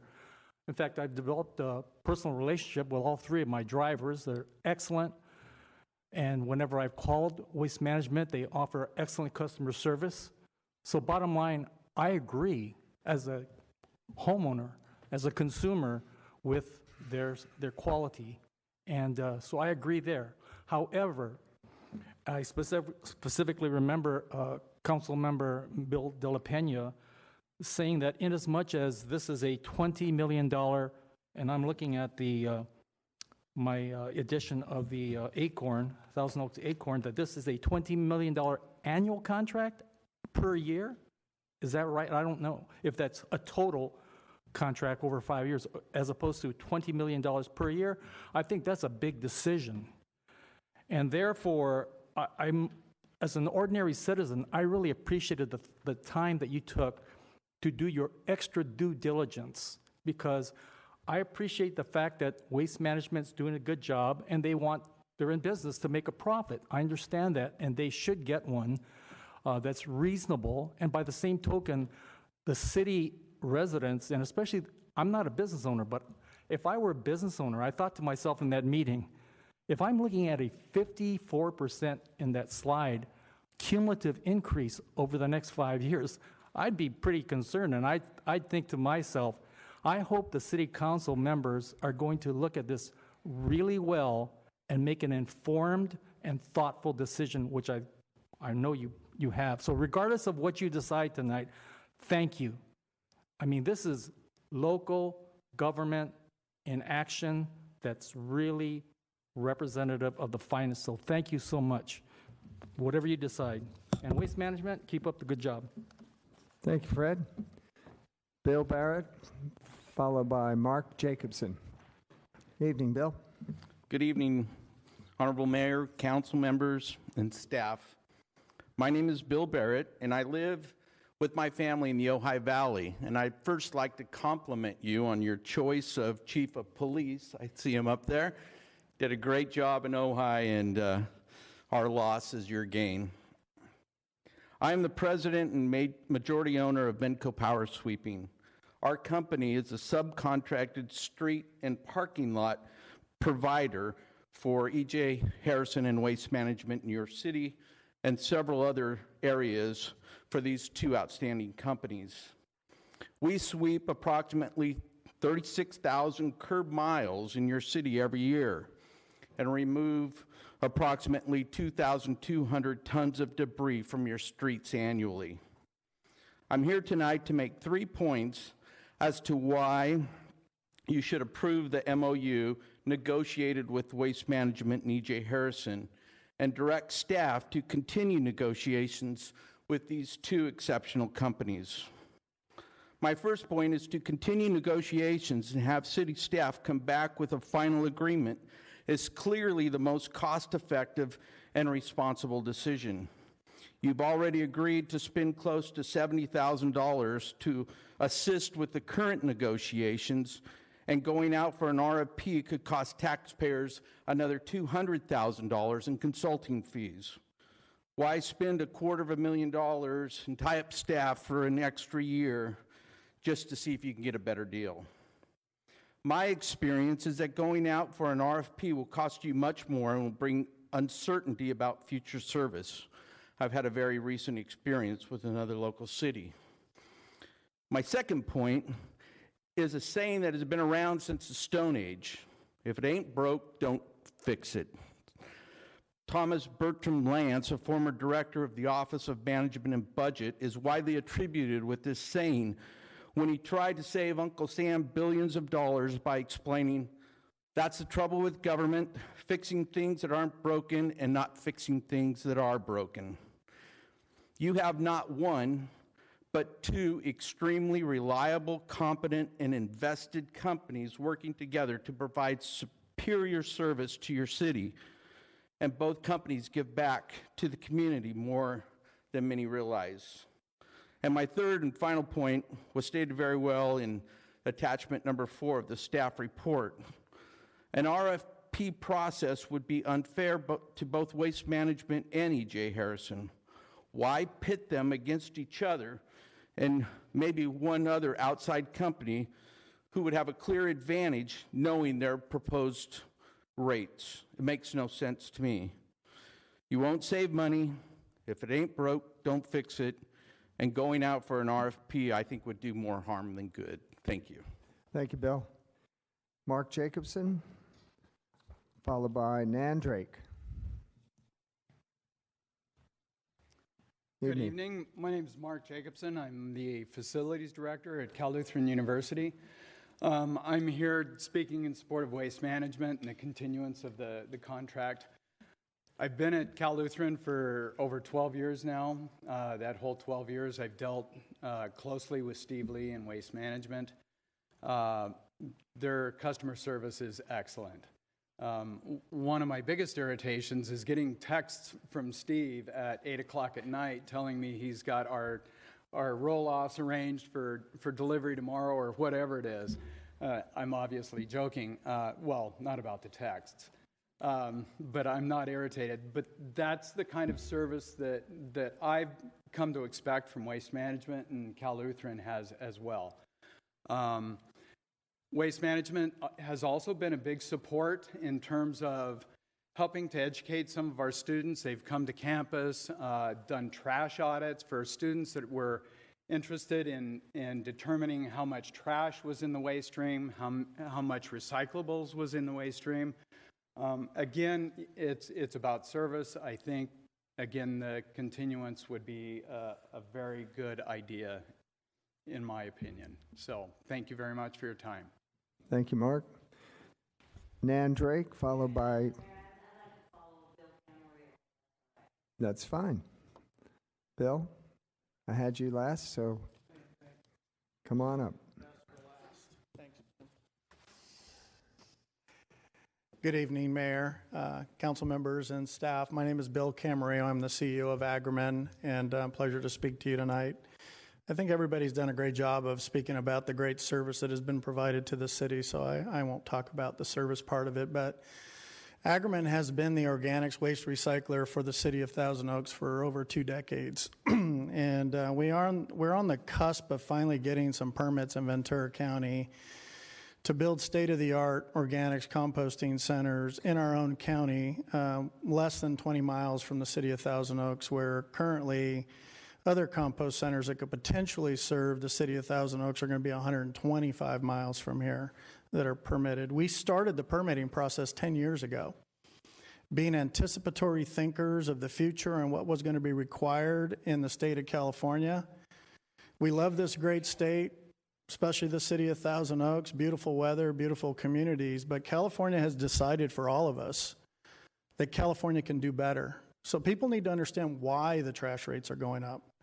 It's not because of normal CPI and inflation, it's because of all the change in regulation, change in law of what we have to do to reduce greenhouse gas emissions.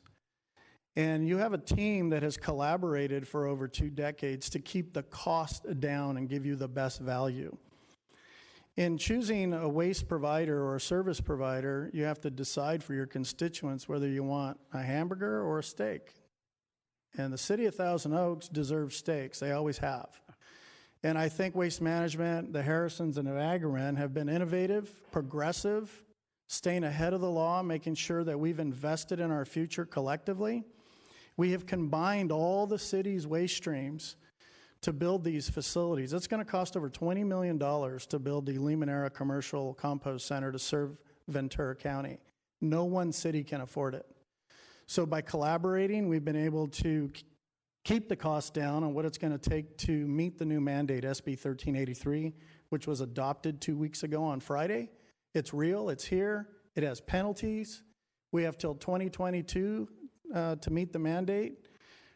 So I just hope that you understand why the trash bills are going up. They're going up across the whole state. Just look in the paper. Sacramento's just went up 30% without even food waste yet. Fullerton went up, I think, 50%. So you're going to see city after city facing waste rate increases as we divert 23 million tons of organic waste away from the landfills. As you move tons away from the landfills, guess what's going to happen? The trash going to the landfill rates are going to go up because of lack of tons. So it's one big puzzle. It's hard to figure out, and thank you very much for your support. Thank you, Bill. And we finally have Nan Drake. Evening, Nan. Nan Drake, representing E.J. Harrison and Sons, and I live in Ventura.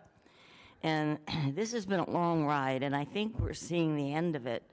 I think what we've done in Ventura County is astonishing because we've really stayed ahead of the curve. You know, the County of Ventura is the responsible body for siting a commercial compost facility. We didn't see it happen, and we is Agamen and E.J. Harrison and Sons, and they decided to make that outreach. And so far, we spent $7 million on just permitting. And we are in the last phases. And again, I mentioned this at our last meeting, that the Harrisons are looking at a regional approach for solution. We have the only facility in Ventura County that has both the ability to take care of our solid waste at a landfill that's again local, Tolin, which you don't go to, but many of the other cities do. So we have all the pieces of the puzzle here in Ventura County, and I think we should stay local. And I think that the Harrisons, I'd like to introduce the ones that are in the audience. George Harrison is here from Gold Coast Recycling, the general manager. George. And Danny Harrison, who represents us in negotiating contracts, is here. And also Jim Harrison's son, Mike Harrison, who is our hometown engineer and project manager for all of our building projects, which keeps him very, very busy. So you all receive packets of information, a letter for Jim Harrison, who is home with a cold, which I too am suffering from. And we've been around a long time, 88 years, 50 years ago. We bought a trash company here in TO, and the Newberry rubbish was born. So again, we are ready to move forward, do what's ever necessary. We have a proven track record. We're good team players. We've done well here in the county, and we hope that you stay with a county hauler. Thank you. Thank you, Nan. All right, that concludes our speakers.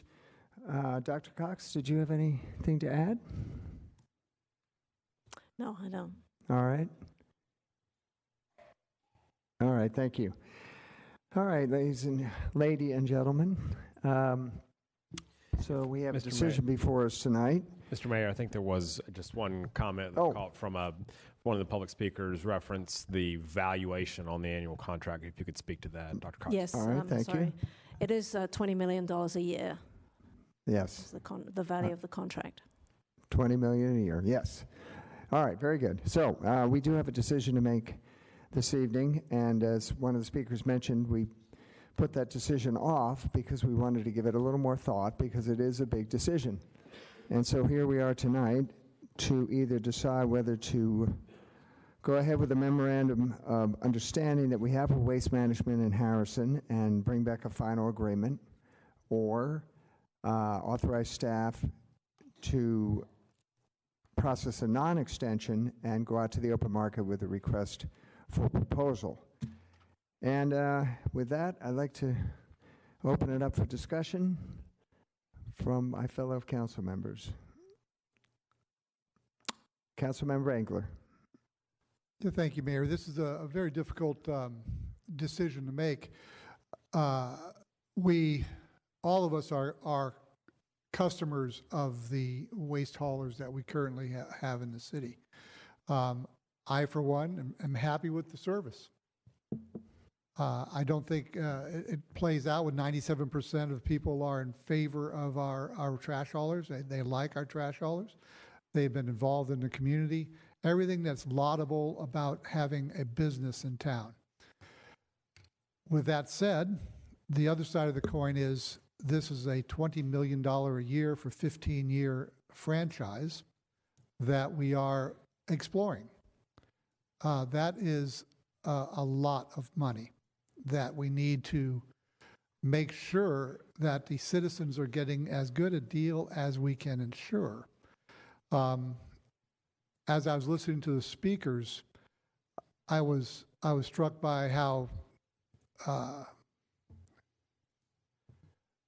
heartfelt many of the comments were.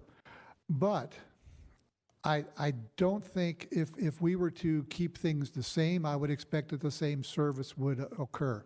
If we were to not keep the things the same and say hire Waste Management to hold the whole city, I would expect things to stay the same in terms of the service. I don't think there would be a difference in the way you would approach your business with Thousand Oaks if you were the exclusive purveyor of the service. I lean toward needing to find out what the open market holds, to be able to turn to our citizens in town and say that we did our due diligence to find out exactly what the market is. And I don't know if we have that information yet. Thank you. Councilmember McCoy? I had a question for staff. What would be the cost of the consulting fee to take this out to bid from start to finish? I'm going to defer to Richard to answer that. I think you had budgeted approximately $200,000 throughout the whole course. You have a largely drafted RFP, and you have a good set of data to work with. It's going to be less than that. That's on the high end. And typically, if you do go out to competitive bid, whoever the council selects, that is a requirement for them to reimburse that cost. Thank you. And then do you have any background on Athens Disposal, Santa Paula? I know that went out to bid. I've heard terrible customer service. What do you know about that? A little bit. I've negotiated with Athens and other parts of Southern California. The Santa Paula one, I think that was actually went out to bid, and Crown was the actual initial winner on that. They since sold their holdings to Recology, and Recology in turn turned that over to Athens. So it's gone through two different haulers since the original proposal. Was it a good process, or No, were they it was not a good dissatisfied? process. I'm sorry? It was not a good process. It was basically a low bid. And unfortunately, we would, if you do go out to competitive bid, we'd strongly encourage you to look at more than just the cost. Agreed. Thank you. Thank you. Mayor Pro Tem. Thank you, Mayor Adam. I have a question for Dr. Cox. For an RFP, would that also be for 15 years?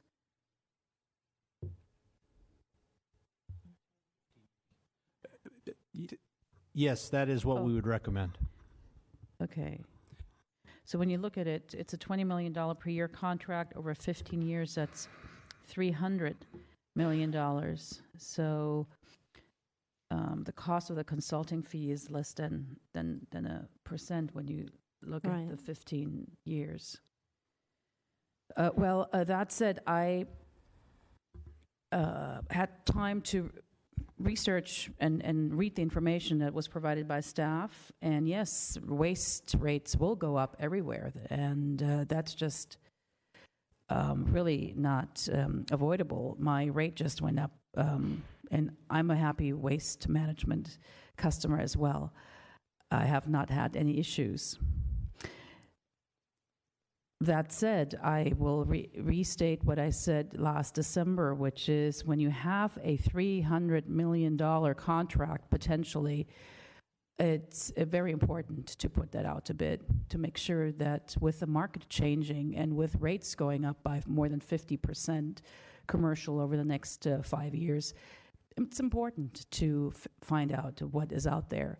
That is a responsibility that we have, that I have as a council member, that when a contract is that valuable, we have to make sure that it is really the best contract that we can earn for the city of Thousand Oaks and its 130,000 residents. I have really not changed my mind and would move that we approve recommendation number 1, which is to authorize staff to issue the notices of non-extension prior to the end of this month and then pursue an RFP. Thank you, Mayor Pro Tem. Councilmember Jones, comment to the motion? Yeah, I had a question before I want to make a final decision. And the question is, if we go out to bid, can we use other criteria other simply than price? In other words, may we rate the various haulers on other matters other than, say, the one that has the lowest price? Absolutely. Price is just one of the criteria. Qualifications, prior history, what they've actually proposed to do in terms of services, their safety record, customer service, transition, all of those things you look at as part of the criteria, not just the cost. With that in mind, may I go forward with my... Well, we do have a motion on the floor. Okay. I'd just like to make a few comments. Certainly. Before voting. Absolutely. Okay. I didn't know if a motion precluded... No, not at all. It just seems to me, I mean, I like both companies. I've known the people involved in both companies for many, many years. My kids went to school with Mike, so I've known him since he was a teenager.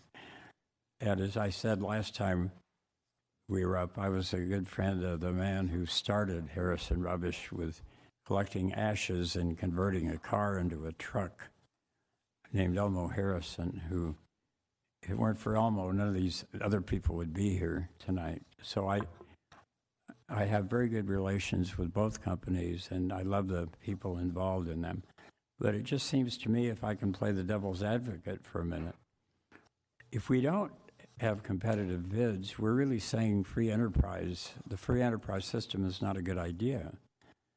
You know, coincidentally, I was on the council when we decided to go to franchise areas because of the leapfrogging of all these different companies in neighborhoods, which was prevalent when I came here.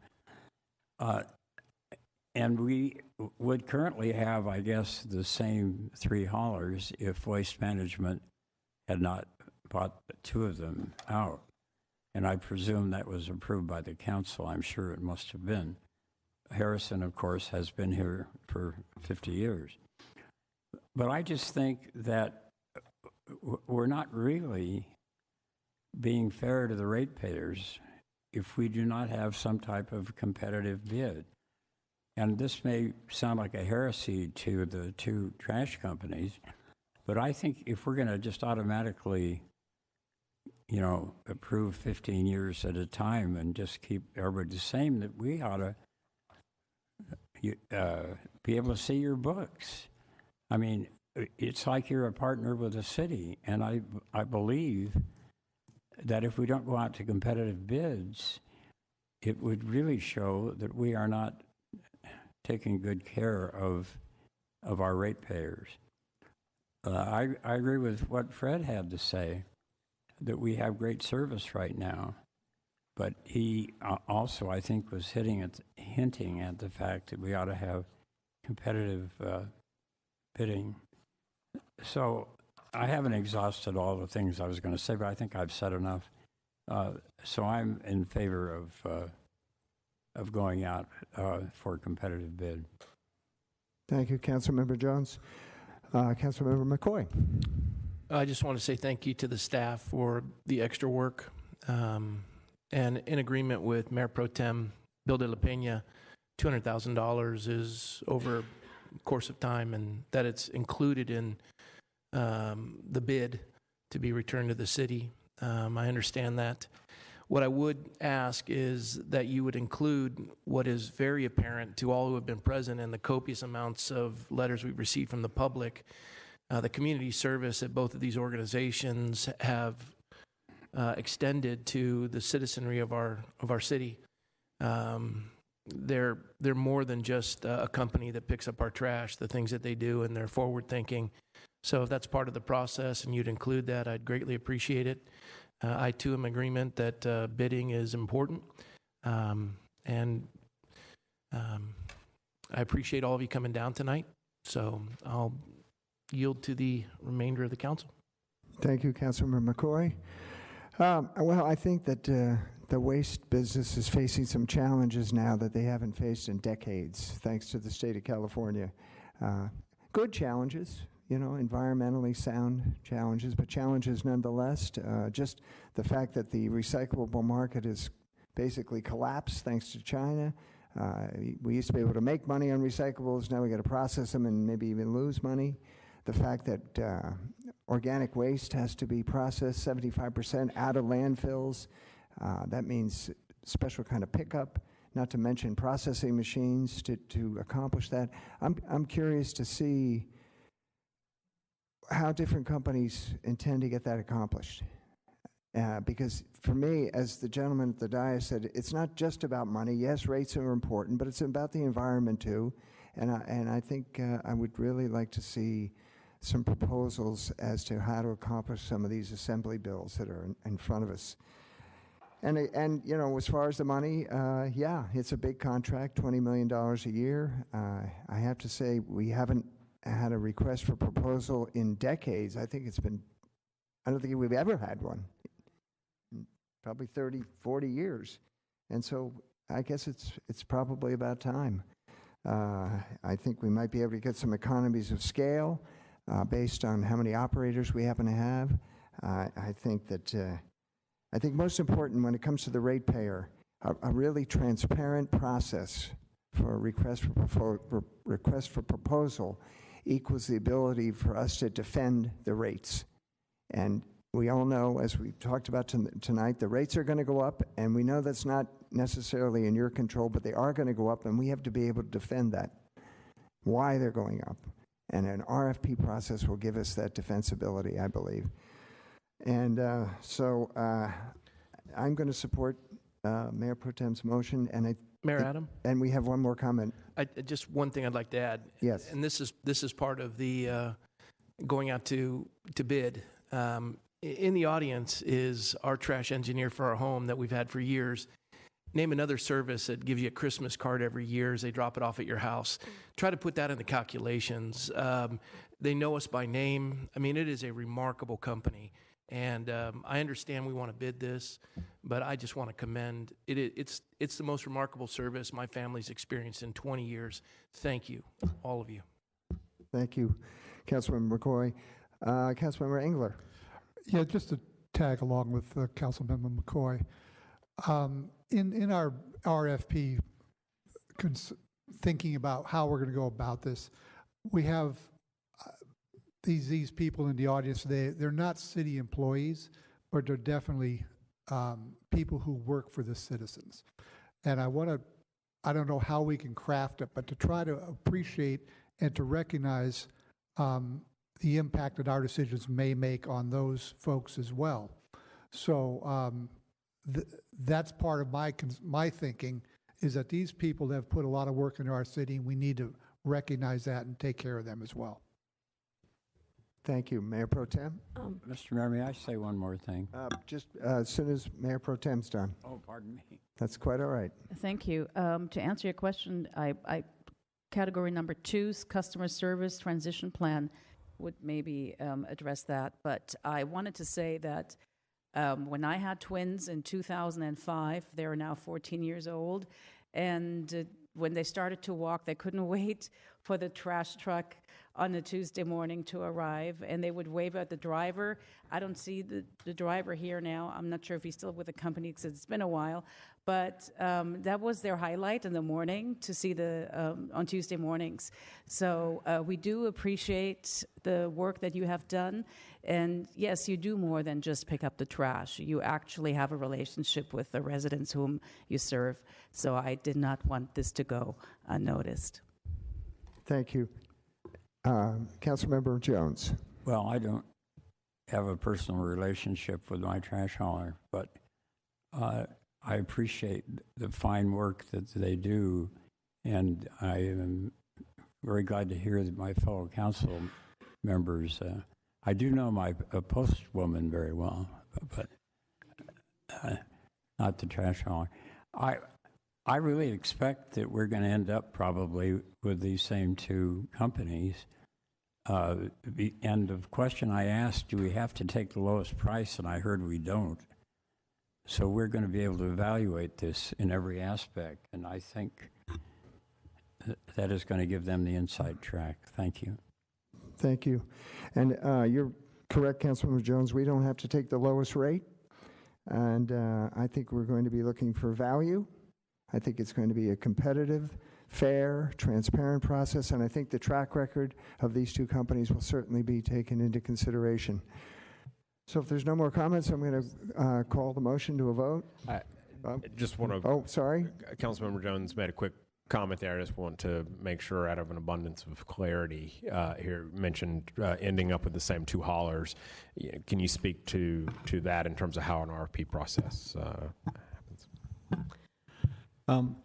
As we structure this RFP, we would anticipate going out for a single hauler for our service area, again, to maximize the economies of scale that we might achieve, and to allow the maximum flexibility for that hauler in their route scheduling and trucks in town, et cetera. That would be our staff's recommendation. Thank you, Mr. Finley. Well, Mr. Mayor, may I ask a question? Yes, certainly. That wasn't my understanding. I heard from our consultant before, that was you, wasn't it? That San Jose has various districts and other cities as well? Other cities do have a districted system, and they're usually very large cities: San Diego, Los Angeles, San Jose. But typically a city such as yours, it's usually one service provider is the most efficient and provides the best value overall to the city and to your ratepayers.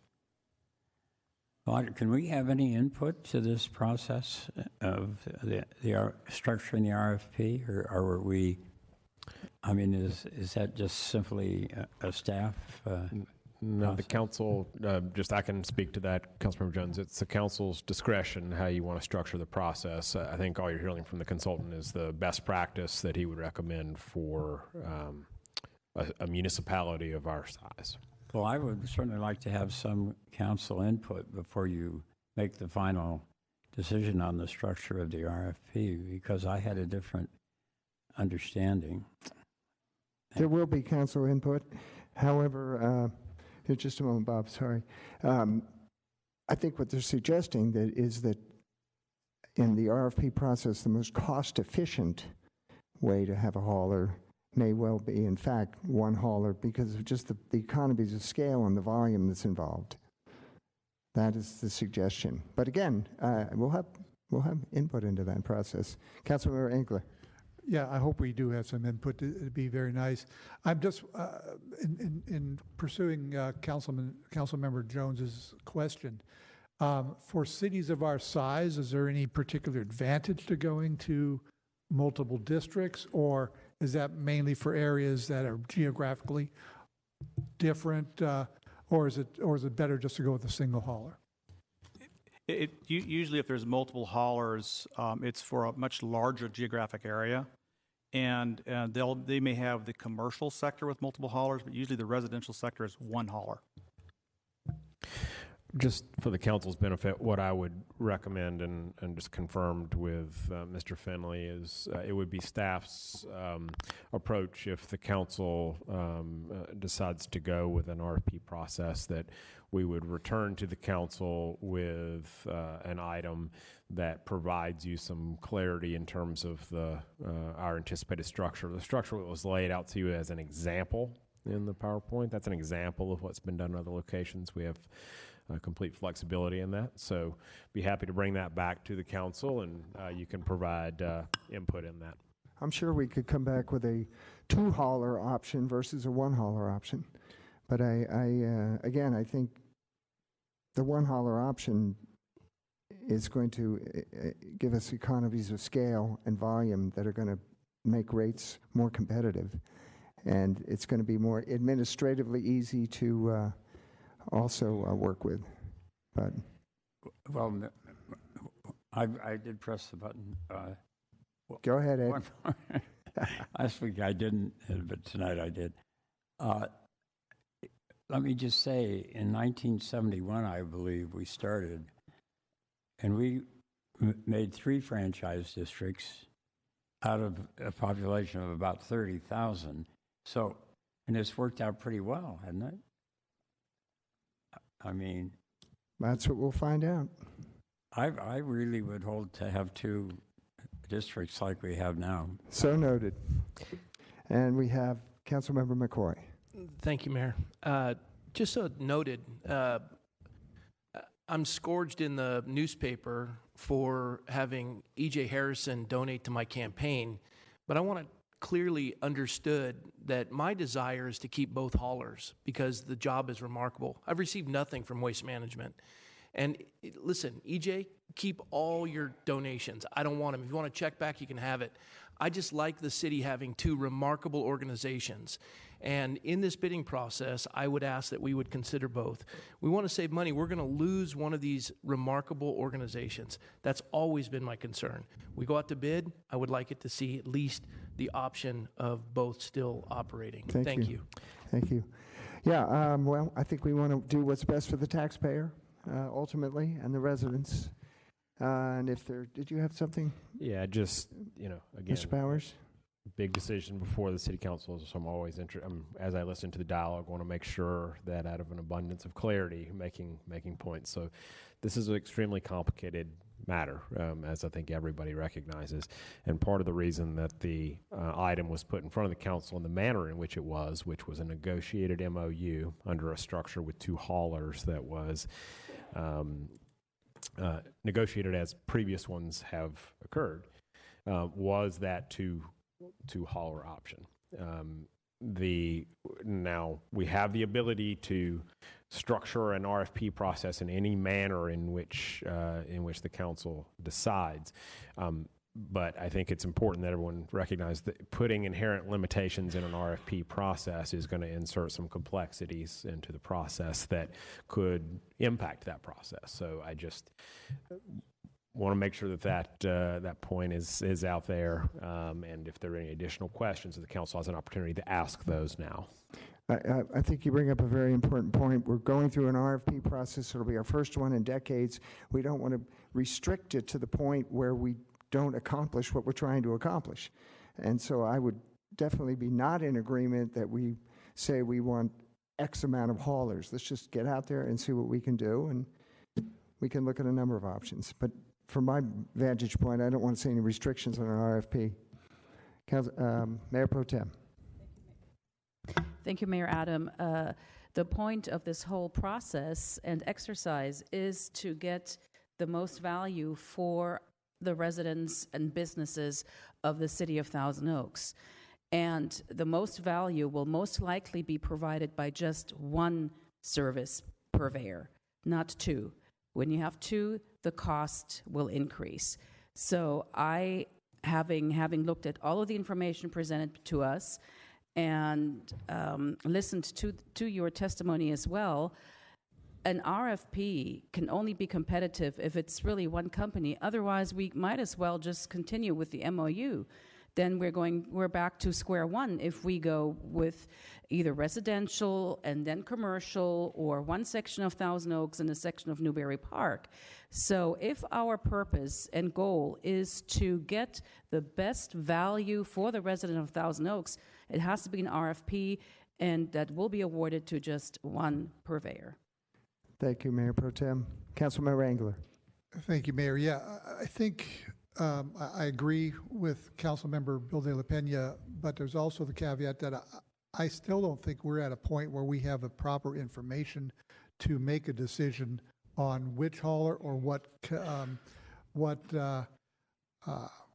part of the city is going to be covered by which purveyor, or if there's going to be all. We need to go to an RFP so we can get that information and make an informed decision that makes sense for our ratepayers, and hopefully come up with a rate-paying scheme that is less than would have been otherwise. But I think at this point, I don't feel comfortable going out without that information yet. So I would urge us to go to a full RFP with all cards on the table so that we can get a good feel for what's out there and what is the proper course for our city. Thank you, Councilmember. Can I just ask? Go ahead. I guess I think that council needs some clarification on how you go about, what is the process for an RFP? How do you put out an RFP that has options for a single provider or multiple providers? Can you discuss that with council? Okay, let me give it a try here. First of all, what we would like to do is go out and define our service area and define our service requirements, and let the market tell us who the best provider for that service is. It does not. It could be several companies working together. We could have a contract with one, and they could decide amongst themselves, we're going to do the commercial because we can do that at the least expensive costs, and company B. I mean, these same two companies, we currently have two separate franchise agreements. We could have a franchise agreement with one of them, and they could actually subcontract with the other.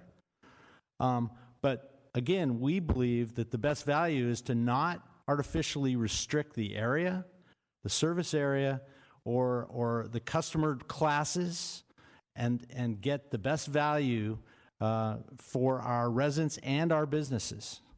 Again, we could segment it by saying the businesses is one hauler and the residential is the other, but why would we do that? It would make more sense to say we want a hauler that does all of these things.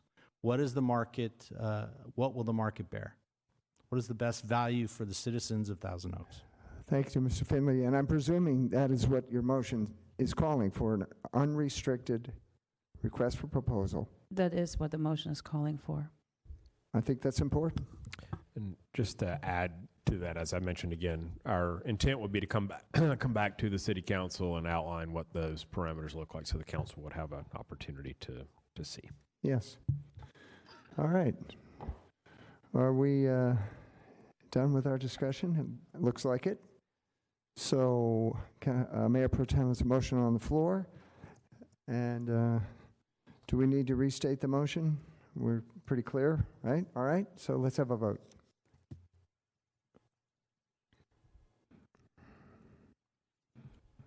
The motion carries 5-0. All right. Thank you very much. Okay.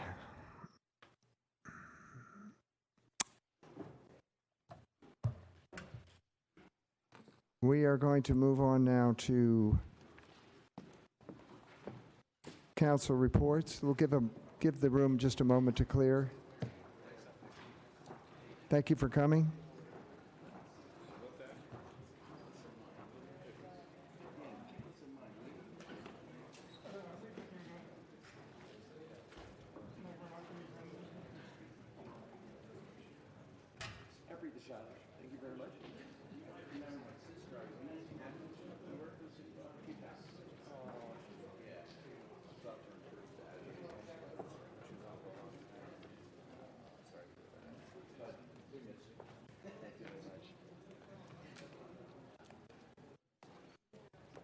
All right, let us resume. Councilmember Engler, you have a report for us from the League of California Cities, correct? Yes, thank you, Mr. Mayor. Last Thursday, I had the pleasure of representing the city at the California League of Cities Policy Committee group that met in Sacramento. The policy group that I am on is the Transportation Public Works group. And some people ask, why would we be interested in doing that? The California League of Cities is our representative in Sacramento. The policy committees set the policy for the League of Cities. So we are able to look at legislation as it's in the drawing board, get our input on that legislation, and hopefully divert some of the more onerous legislation that sometimes Sacramento wants to provide us with. The Transportation Committee, the main thrust of the Transportation Committee right now is protecting the SB1 funds, the gas tax funds, from any diversion to other uses. And so far, we've been successful with that. So I think our time is well spent in going up there, being in on the ground floor of some of these laws that may or may not be enacted, and get our city's input on it. So with that, thank you for sending me up, and I appreciate the opportunity. Thank you for representing us, Councilmember Engler. That's an important league, and it gives us input that we definitely need. Follow-ups from our city manager? Thank you, Mr. Mayor. Our next regular city council meeting will be on the 11th of February. We currently have a public hearing scheduled for our CDBG consolidated plan annual report, and we have a study session scheduled for that evening relating to the general plan and the topic of housing. Our general plan housing expert, Veronica Tam, will be here to lead that study session for the city council. Also wanted to mention that we have our next in the series of general plan community forums tomorrow night here in this room. Joe Minikazi will be the guest speaker. The doors are at 6. His speaking engagement will begin at 6:30. I encourage everyone to attend again tomorrow night. Doors at 6 here in this room. That'll be all. Thank you, Mr. Powers. And Ms. Noonan, if you would announce our closed sessions. Thank you, Mayor. We have 2 closed sessions. First one is existing litigation, Dos Vientos Community Preservation Association versus City of Thousand Oaks, pursuant to Government Code Section 54956.9A. And the second one is anticipated litigation, initiation of litigation, pursuant to Government Code Section 54956.9D4. Thank you very much. Mr. Mayor? Yes. I need to recuse myself from item 14A. So noted. Thank you. All right, ladies and gentlemen, tonight we are going to adjourn our meeting in the memory of a very distinguished community member, Ed Lawrence. Ed passed away December 9th at the age of 95. Ed was a professional photographer. His work captured 5 decades of history in the Conejo Valley. His classic photographs of the early days of Thousand Oaks provide a unique historical lens through which we can chronicle our roots and transformation. His pictures into the past offer an amazing perspective on what this area was like 60 years ago. His body of work includes historical photos of the cowboys, the sheep herders, and the ancient oaks that once marked the landscape of the Conejo Valley. Ed took over 17,000 photos from the 1950s through the 1990s, and each image is a local treasure. Ed was a native of Pennsylvania. He moved to California, where he opened the first camera shop in the Conejo in 1959, when the area's population numbered only a few thousand. He quickly learned the fastest routes to reach the best vantage points of the valley below and loved hiking the hillsides with his camera to capture images. In taking one of his iconic photographs called Pork Chop Hill in 1962, Ed waited at the top of a knoll overlooking Albertson Ranch, which is now Westlake Village, and Ed said, "I climbed the hill and I saw clouds starting to form, so I sat there for 3 hours waiting for the clouds to emerge, and I took a picture then, when I thought it was at its very best." A dedicated man. But what Ed loved most in life, other than taking pictures, was his slideshows. He loved to share the stories behind his most famous photographs of Old Thousand Oaks and how things used to be, and the change from a tiny ranching community to an active modern-day city. Ed Lawrence leaves behind a host of friends, admirers, and professional colleagues around California and across the nation. We mourn his passing and extend sincere condolences to his daughter, Lynn Lawrence. Thank you, Ed, and the meeting is now adjourned.